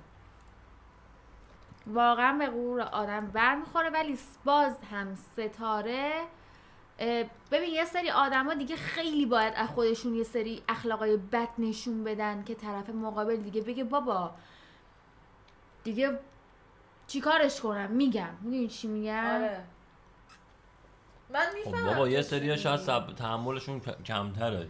من میفهم تو چی میگی ولی متوجه نمیشم. بابا بحث این نیست. بابا یارو دیگه خیلی آدم بیشوری بوده لابد. منظورت چیه؟ یعنی بیشوره طرف؟ ممکنه خب وقتی چه اینقدر الان آدم داری بی‌ادبه. توهین میکنی. من توهینم، یه آدم خیلی باید دقیقاً داری تو بیشعور لایو من باشه. توهین میکنی. من به من جمع همتون جان توهین می‌کنم.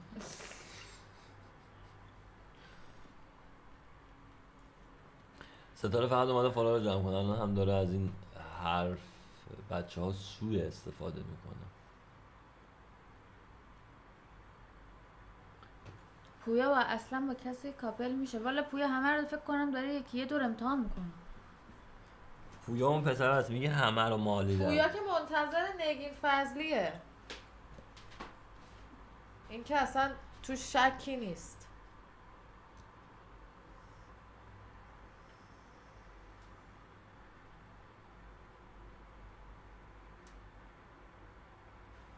یکی که میخاره باید بخارونیش. اینم داستان ستاره است به نظر من. بخارون ببینم. بخارون. مثلا اره خیلی میخواره همیشه. بخارون ببینم. مارا سرتو نکن اونجا داری چت میکنی لام هسته اومدی تو لایت نشستی سرتو کردی پایین. یه سوال دارم ازت. یه لحظه بیا. بگو آب بخورم. اینو باید بگم. یادت امشب تو عشق ابدی پویا و ستاره تو آشپزخونه بودن آخرای قسمت ها. آره داشتم میخندیدم. آره داشتم آه، در آفرین. گوشش میاد یه چیزی میگه، برمیگرده میگه فکر کنم مهرابه یا بهادر از من خوشش میاد یا برم کاپلشم چی میشه، یه چیزی باش گفت، من ازت پرسیدم گفتی اینو گفته. میگه که بهادر رو من فاز داره فکر کنم یه همچین چیزی گفت فکر میکنم. بعد گفت نمیدونم شاید. بعد میگه اگه اومد راجع به من ازت پرسید ازم خوب بگو. داداشی شده داداش پویا. داداش پویا داداشمه. داداشی ها میدوشنه.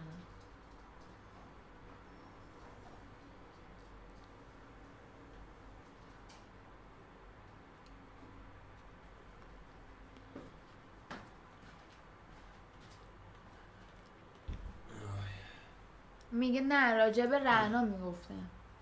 یعنی این چیزی که ما فکر کردیم اشتباهه. نمیدونم رعنا فکر نکنم نمیدونم من باید چیز دیگه ای شنیدم ها. میگه اشتباه شده.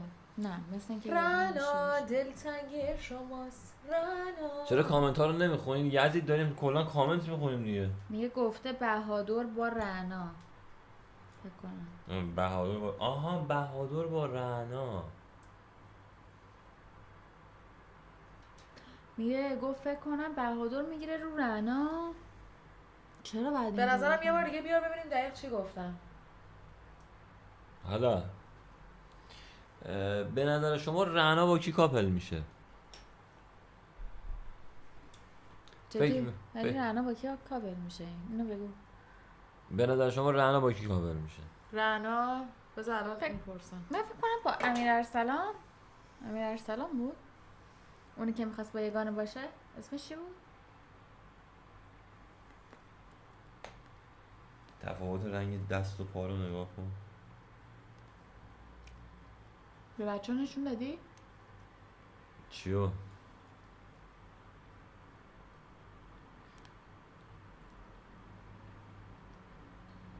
امیر محمد. رعنا خیلی خوشگل خانومه.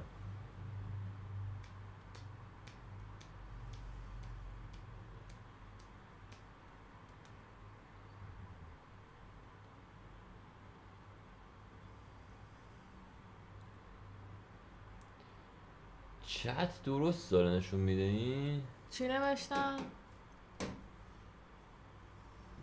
چرا من حس میکنم چتی که رو صفحه است آره اون دیلی داره چته. خیلی هم احساس میکنم دیلی داره.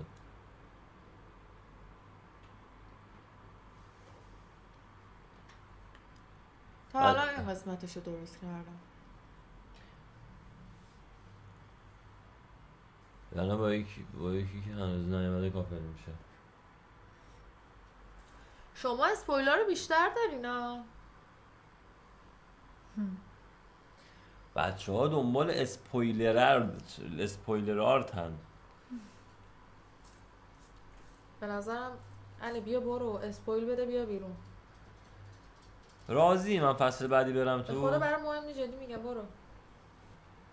من برام اون تایم اون لحظه مهم بود که اون لحظه دیگه لحظه از بین رفته و گذشته. الان این لحظه برام مهمه که تو این لحظه من دیگه دلم شکسته. نه جدی میرم بعد میام بعد هر قسمت پخش شد راجع به خودم نظر میدم. بعد میارم خودم و از خودم مصاحبه میگیرم. خوبه؟ آره. من ازت مصاحبه میگیرم. میگه ستاره به یگانه گفته بود من با کسی بودم که تو آرزوت بری ببینیش. نه بابا. بابا بعد نگفته. من واقعا آرزو نیست ببینمش.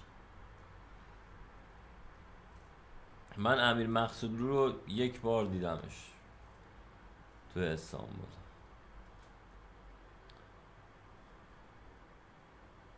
امیر مقاصدلو. امیر مقصودلو داداش چیزه؟ آره آره مسعود صادقلو. دقیقا. اصلا صادقلو از مامان مسعودلو اومده. نه بابا. آره چقدر مسخره. وای فقط ساناز همایون دقیقا ببین وای وسط تنها- دعوا یارو رو کشونده بیرون، تو به من توجه نمی کنی، بعد قیافه یارو پشمش ریخته. عزیزم وسط یک دعوای خیلی سنگینیم، من دختریم که باید به من خیلی توجه بشه، من کسیم که انتخابت کردم، تو انتخاب شده ای، خدایا. پس یه کاری کن من راضیشم، راضیم کن. ما که دیالوگای سانازو میزنیم جلو. بهادر میزنیم جلو. واقعا اصلا حوصله دیالوگ شنیدن اونا رو نداریم. اونا برای دل خودشون اومدن تو برنامه. گفتم بیا بریم هیت بخوریم برگردیم. میگه تینا عزیز دلتونه باگاشو نمیگی؟ تینا عزیز دلمونو باباشو نمیگیم. آخه تینا هنوز حرکتی نزده. نه جدیه. حالا من عجب تینا جدیه. فقط امروز- شاید من چیزی نمیبینم. منم ندیدم ولی تینا امروز فقط گرفت روی یگانه که اونم من نفهمیدم، فقط فکر کنم مال روز قبلش بود که یگانه بهش گفتش که یه لحظه وایسا من دارم صحبت میکنم، گفت داد بزنی میرم بیرون. یا ممکنه مثلا یگانه سر اینکه خیلی تینا سر بددهنی یگانه باش لج کرده باشه تینا از وسط‌هاش اومده بود. و این وسط که نه. برداشت گفت آها بعد داشت یادمه داشتش رفته بود بالا به همه میگفتش که رابطه اینا فیکه، داشت همه رو شیر میکرد دیگه. بعد نازنین رفت بالا گفتش رابطهشون فیکه، اول اومد به من گفتش اصلا معیارش که اون موقع راست گفت قد دیگه. نبوده. آره یعنی نازنین هم این حرف رو زد که بعد حتی جلوتر ارسلان هم خودش میگه آقا ما بسته بودیم که فینال رو حذف نشیم، یعنی واقعا کاپل شیم که فینال رو حذف نشیم. ببخشید چیزو آره دیگه حذف و اضافه رو.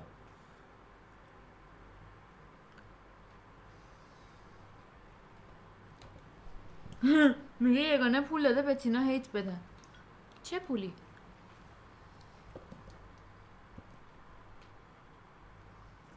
کشک چی پول چی یگانه آش رفیق چی؟ صمیمی مهجبی نه. نه رفیقم نیست.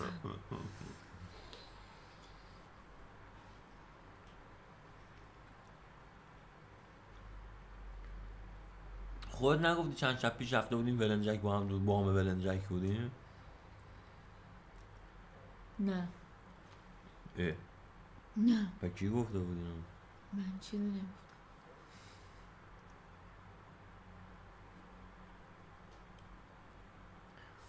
میگه راست داداش سرجی من برنامه داداشش نیست بابا، همین پسر است که اومده رفیقشه. داداشش نیست که، همین پسره که تو برنامه است رفیقشه که اصلا بری تو پیجش هم اصلا معلومه هم عکسش با سرجیو هست. داداشش نیست. تینا قراره شدیداً منفور بشه. آقا منفور بشه نشه به ما چه ربطی داره؟ من نمیفهمم. هی دارید به من اینو میگید. حالا چون اومده تو لایو من میخواید چیز کنید بره جلوتر مشخص میشه. یه 7 قسمت دیگه مشخص میشه. خواهیم دید چه میشنه. کجا رو زدن؟ لحظه با مورد چوبه و صدای بسیار شدید. برای آه. بندر عباس در اثر شدت حملات آمریکا قطع شد. واو. بوشهر رو زدن. حملات امشب آمریکا به بوشهر و بندر عباس بی سابقه بوده و بابا جلال میخونم و حتی تو جنگ 40 روزه هم اینطوری به بوشهر حمله نشده بود. چرا؟ وای. به کیش قشم. هیچی. آمریکا اومد چند روز پیش توی ترکیه، ببینم آمریکا اومد، ترامپ اومد چند روز پیش توی ترکیه، الانم هیچی، مهر تاییدی هم گرفته.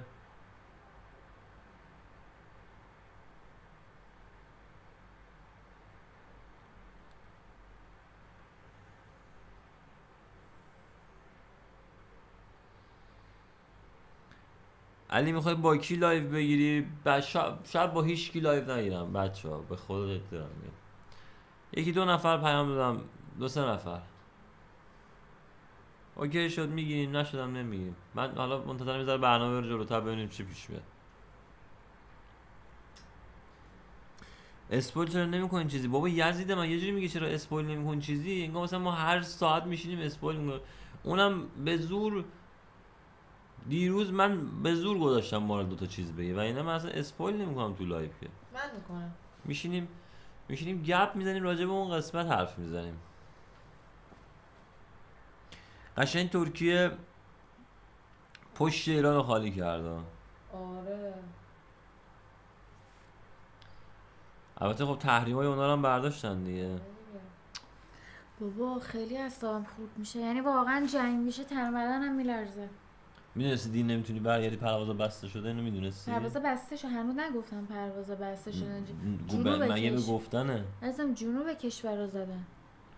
شما اصلا چک کردی؟ بله. کی چک کردی؟ امروز چک کردم بلیت برگشت از استانبول 52 تومن بود. بله. این یعنی چی؟ یعنی بسته شده. مرجب این هستی. وقتی میشه 52 تومن یعنی پروازا رو فقط مخصوص کسایی که میکنن واجبه برن بیان. که یه ذره دیگه بگذره همون دارن برمیدارن، قطع مطلق. بعد شما مجبوری زمینی بری ایران.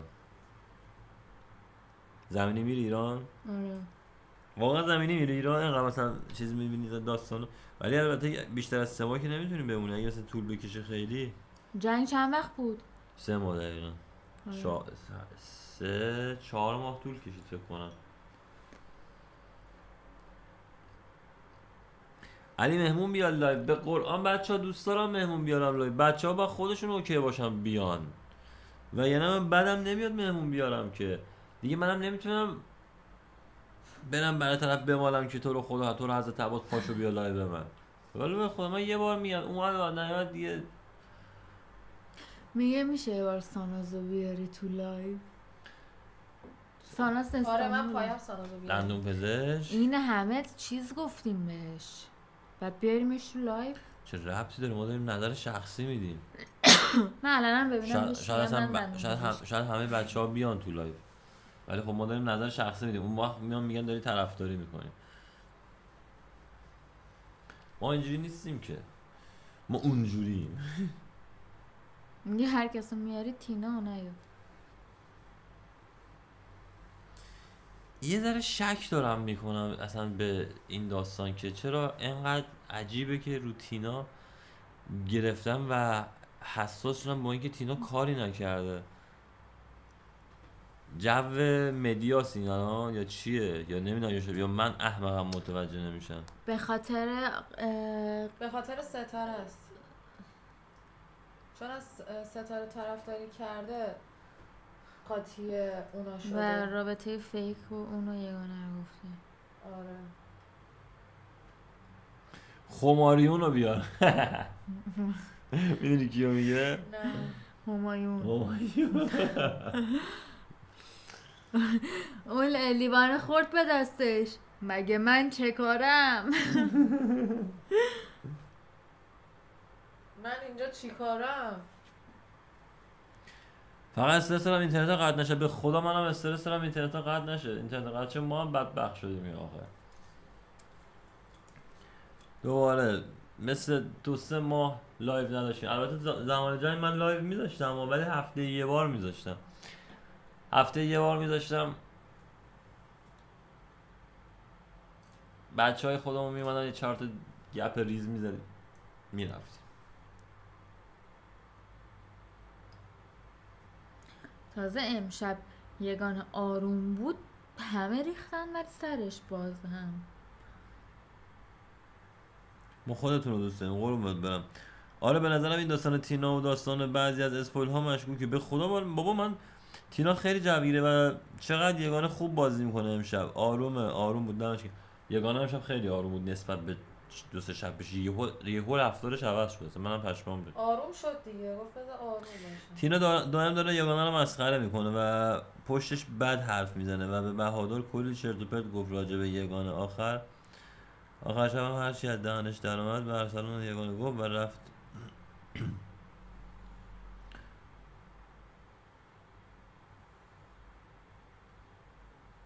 دیده چرا داره من میگه بهادر شده من یه کی اینو گفته چرا ما ندیدیم اینو ما رو توی باکس گذاشته یعنی چی؟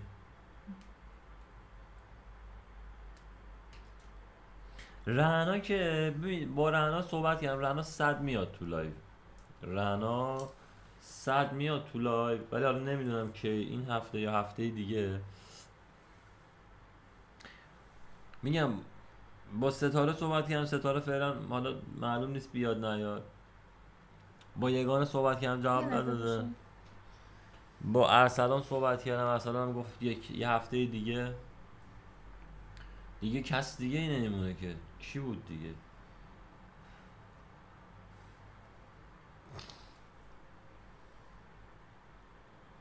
ولی رعنا رو 100 میاریم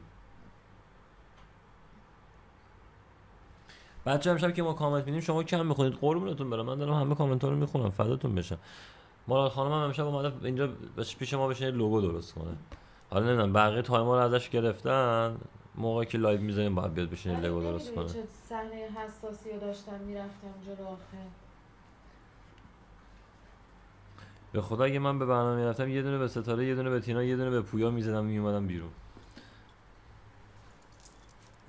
چی بگویم با دعوا سر چی بود بابا دهنت سرویس 100 بار دیگه گفتیم دعوا سر چی بود دیگه وای دقیقا همایون داشت به ساناز میگفت مثل اون مرده توی فیلم ماتریکس که جلوی گول جا خالی میداد منم از وای راست میگی اینا الان تازه فهمیدم تا الان تا پشمام اینجا شو درست کرد الان فهمیدم ستاره گلدونه رو پرت کرد این ماتریکس رو گفت و اینا به خاطر این بود چی به خاطر پشمام چی بود؟ بابا ستاره لیوان رو پرت کرد همایون یه ذره این ور اون ور شد خب بعد برگشت گفت ماتریکس رو دیدی مثل ماتریکس اینجوری جا خالی میداد منم اونجوری جا خالی دادم یه همچین چیزی گفت آیا خیلی خنده دار بود؟ تقریبا امیر محمد ناناس رو بیار چرا امیر محمد وایب امیر ناناسی محمد میده واقعا ناناسه واقعا اینجوری نشسته بود علی فکر کن نگین فضلی رو بیاری ببین من خیلی دوست دارم نگین رو بیارم بشینیم با هم تو لایو فایت کنیم اصلا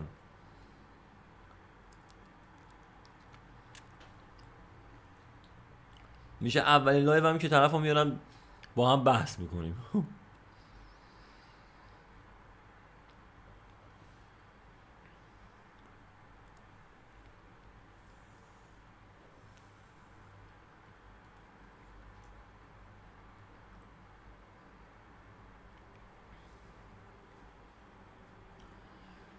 علی کجایی هستی من ترکم ما را نمیشد لگو درست کردن بذاری یه تایم دیگه خدا خسته شدم از چی؟ دیگه حرفام راجع به اسپویل تموم شد خب داریم چت میخونیم چت بخون دارم گوش میدم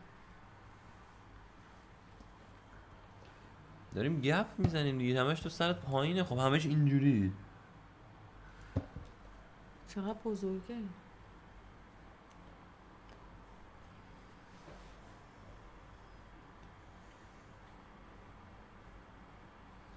بچه ها تیزر 9 هست برام چرا هستش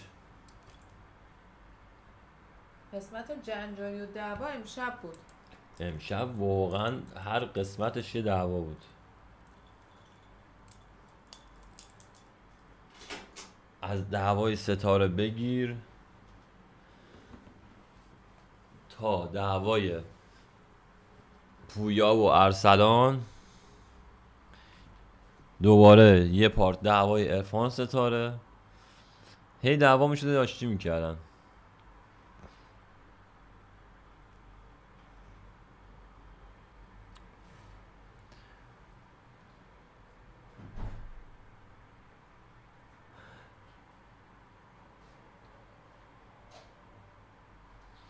لایو لگ داره یکم بعض وقتا لگ میخوره رفقا ببخشید متاسفانه این اینترنت ما این زمان در بیارم خیلی گرم پانکر رو میخوای بیاد دارم میپزم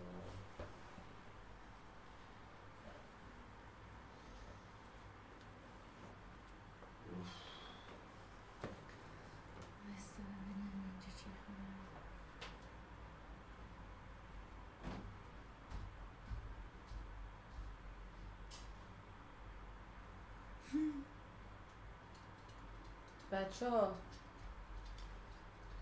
یه صرافه است 1 هفته است بابام پول زده پول منو نمیده انقدر امروز استرس کشیدم هنوز پولمون رو نداده اصلا صبح انقدر من هرس خوردم یه انرژی ازم رفت فکر کن 1 هفته گذشته هی منو میپیچونه با عرفان صحبت نکردی برای لایو؟ نه با عرفان صحبت نکردم. بگم به عرفانم به نظرتون؟ آره جدی؟ آره عرفان اتفاقا استانبول هم هست. عرفان کدوم بود؟ دیشب هیجان لایف خیلی بالا بود که دستشویی نمیتونستم برم. جدی میگی؟ امشب هیجان لایف پایینه؟ بابا ببین یه سری لایو اتفاقیه دیگه یهو هیجان میگیره لایو اوج میگیره. یهو من جوگیر میشم آره الان مثل الان که جوگیر شدی کلتو کردی تو. بستگی به مودم داره دیگه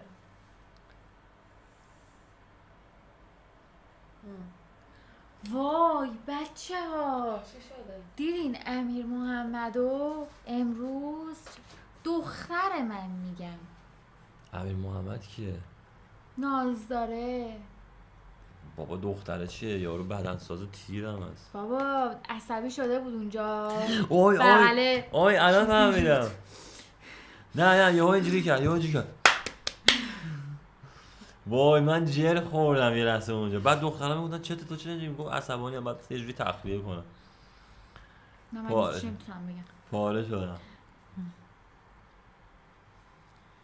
سلام آنایتای زیبا. سلام بر توی بانوی پاک دامن.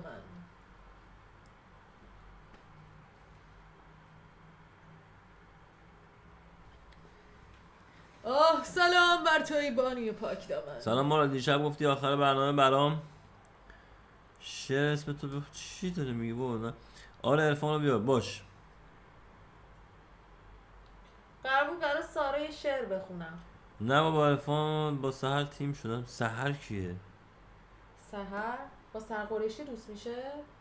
بکنم عرفان با سحر قریشی دوست میشه. نه بابا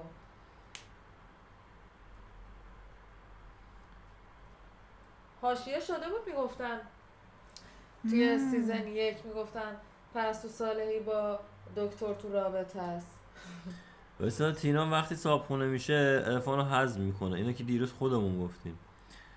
از اونورم یه عالمه فوش داد به یگانه که چون یگانه در موردش نظر نظر داده بود و نظر داده بود به جد و آه. آباد نظر داده بود و جد و آبادش رو آورده بود جلو چشماش پشت صحنه که یگانه هم صداش رو ضبط کرده بود سامانشو پخش کرده.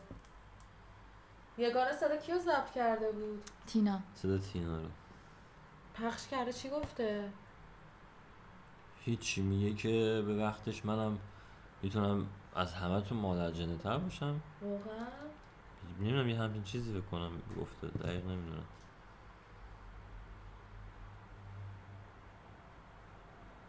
مارال مشهدی چرا با هم حرف نمیزنم؟ مارال جان فاز خونه سازی برداشته اینجا. خونه‌تو نشون بده. 100 بارم دارم بهش میگم همچنان هم داره ادامه میده یعنی ول نمیکنه. سبک خونمو نشونتون بدم بچه. ببینید تا الان این تیکر رو ساختم. رو تو کن بگه اونور. رو تو کن اونور. و اینجاشو ساختم. چیزی نمونده تا اتمامش.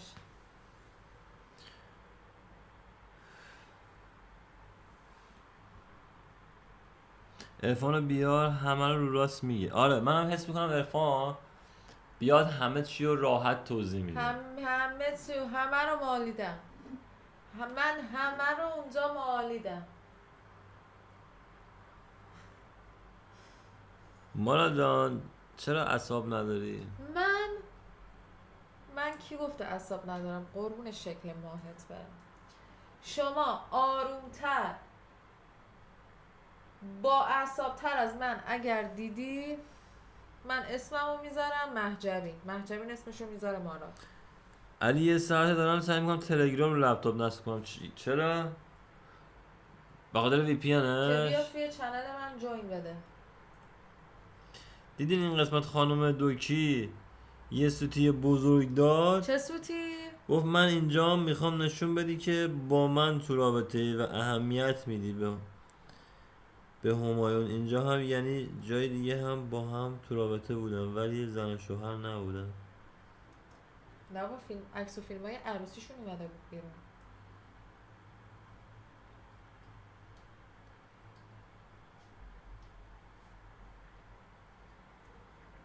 بچه ما همش رو دیدیم. چیا؟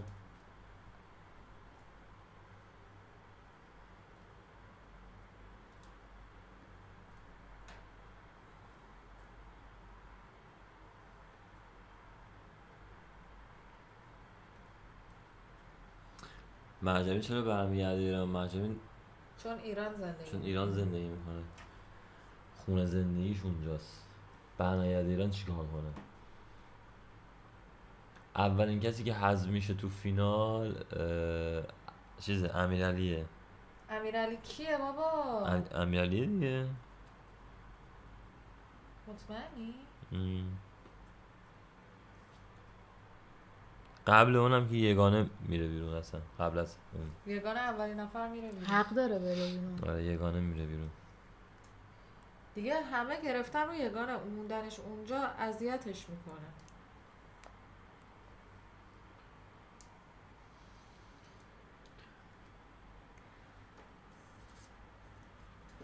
لیلا جان راست بگی من ناامید شدم از پامتا و حتی مارال. چرا؟ آخه من اینجا چی کارم؟ این ستاره پیکمی رو نیارید. ستاره قرار بود بیاد علی؟ بهش گفته بودم قبلا. میگه ترام ترکیه است بیارش تو لایف. وای خدا. الان تمام ترکیه است یا رفت؟ اینا معمولا 2 روزه میان میرن 3 روزه. فکر کنم رفته باشه. بچه اگه یهو یه اتفاقی بیفته اون وسط، یه داستانی یه چیزی بشه، یهو برق برگرده و یگانه مدفوع شه چی؟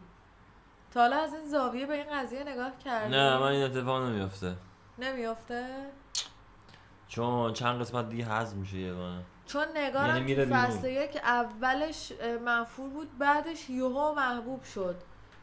اما خب الانم یگانه هم منفوره تو برنامه. یگانه محبوبه. تو برنامه بعد اگه یادت باشه منفوره. تناز و شاهین اوایلش محبوب بودن، بعدش یهو منفور شدن. آخه اصلا هیچی مشخص نیست به نظر من. نه اینجوری که هیچی. میگی اصلا محبوب و مفهوم الان اینجوری نیست اصلا. الان یه عده حال میکنن یه عده حال نمیکنن. یعنی مثلا اینجوریه که بازم در حد محبوبیت یا منفوریت هم نیست، یه چیز مابینه. نمیشه منفور کاذبه. یگانه رو دارم میگم ها.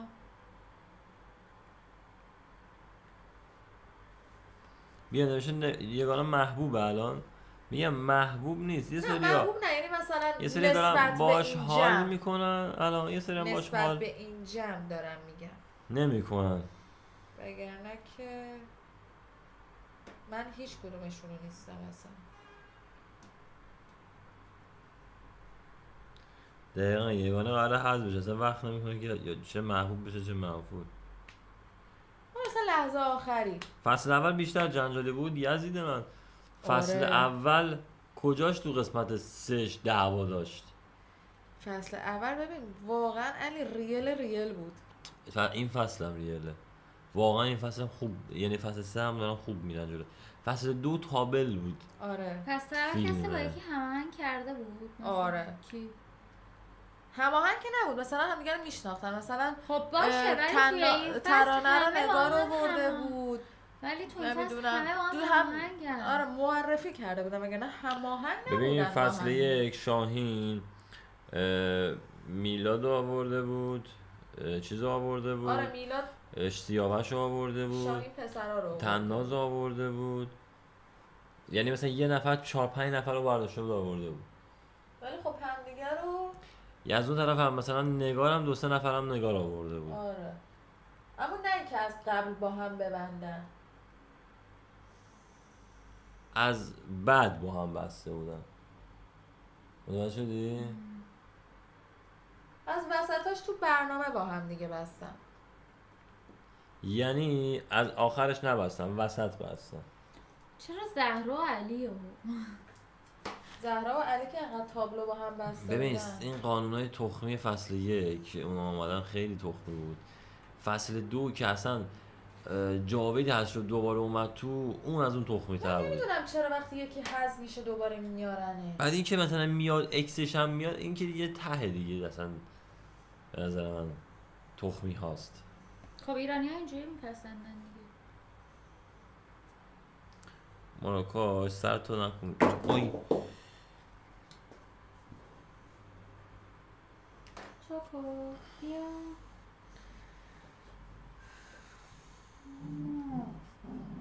دیگه مثل سیزن 1 هیچکی بولد نمیشه، ویو نداره سیزن 3. آره. ولی سیزن 3 ویوش بعدم نی آقا هر قسمت داره 1 میلیون ویو میگیره دیگه. واقعا؟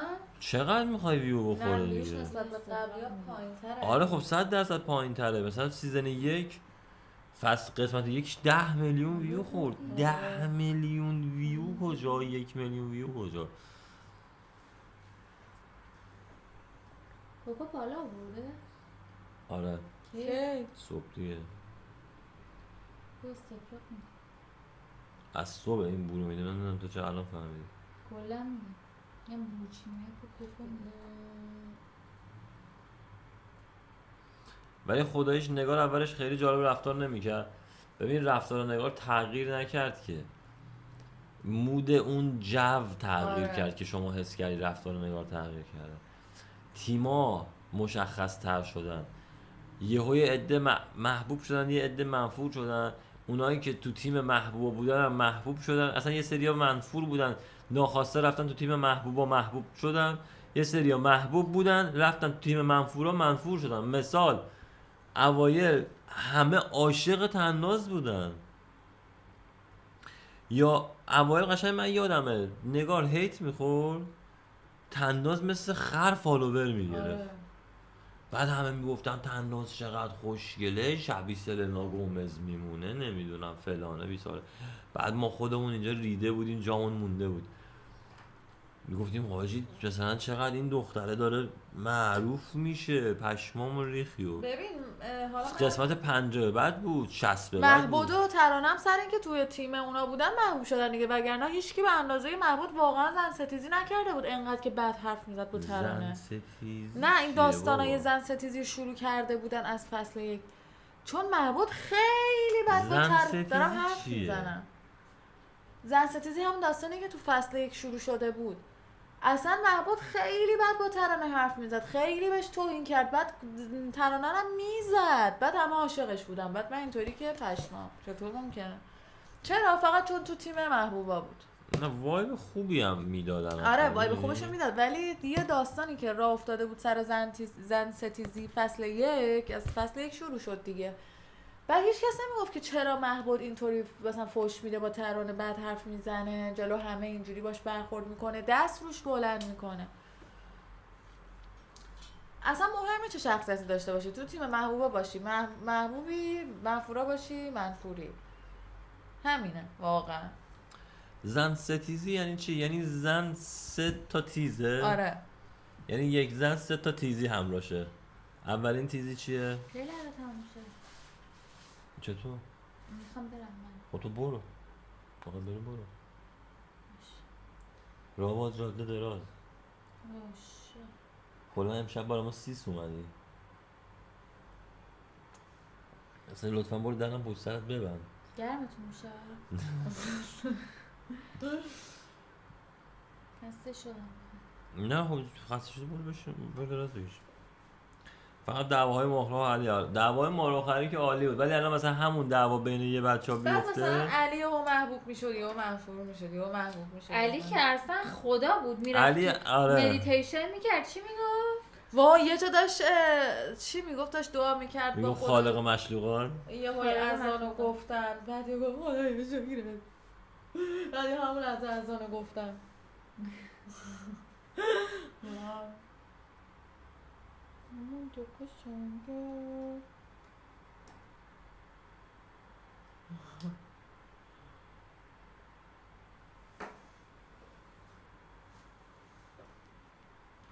سلام و لرز اندام. واقعا دلم میخواد یه بار دیگه بشینم فصل 1 رو نگاه کنم. علی اصلا عجیب غریب بود واقعا. خیلی فصل کاراکترش یک. عجیبه. مثلا من خودم به شخص ما از اوایل میدیم گفتیم چرا اینجوریه، بعد که چرا اینجوریه شد یه کاراکتر فان. بعد اینم بگم بچه ها، من همیشه اینو توی چون کارم مدیاه، شما همیشه یه سری افرادو که تازه باشون ببخشید شما آشنا کارتون میشی. چیه؟ خواهر 2 دقیقه صبر کن دارم شما صحبت کارتون میکنم. چی بود؟ بیکار هستم. خب توی مدیا که یک شخصی رو شما میبینید دفعه اول همیشه گارد داری، چون عادت نداری بهش، به اخلاقش، به چهرهش. ولی بعد از اینکه یک تایمی میگذره هی چهره رو میبینی، هی رفتارش رو میبینی، اخلاقش رو میبینی، عادت میکنی، کم کم خوشت میاد. داستان اینه. بچه ها من و کوکو میریم. خداحافظ. خداحافظ بچه ها. این کوکوه مزار. خداحافظ. ای بابا. آره ای وای صندلی افتاد، ای وای ای وای. درستش کردم اینو. خدا لعنتت کنه، چقدر زشته. والا من نساختم، سازنده این من نبودم، من اینا رو بهم وصل کردم. چی بگم؟ چرا انقدر عصبانی علی؟ معلومه عصبانیم، چون چرا؟ از موقعی که اونی کلاتو کردی این تو. حالا من یه تایمی گذاشتم کلام کردم، میتونستم پاشم برم اون بر کلامو بکنم تو. باشو برو اون بکردم، من میدونم نیستی، نه اینکه هستی و کلتون توه. از اون هرس نخور، واسه شیرت خوب نیست داداش. بدبخت یگانه رو چرا بیرون میکنن؟ یگانه رو بیرون نمیکنن که یگانه یگانه خودش میره خودش میره دیگه، به اصرار خودش دیگه. عز و التماس و تو رو حضرت عباس منو بندازید بیرون و من نمیتونم تحمل کنم و از اینجور حرفا، دیگه میگم باشه برو.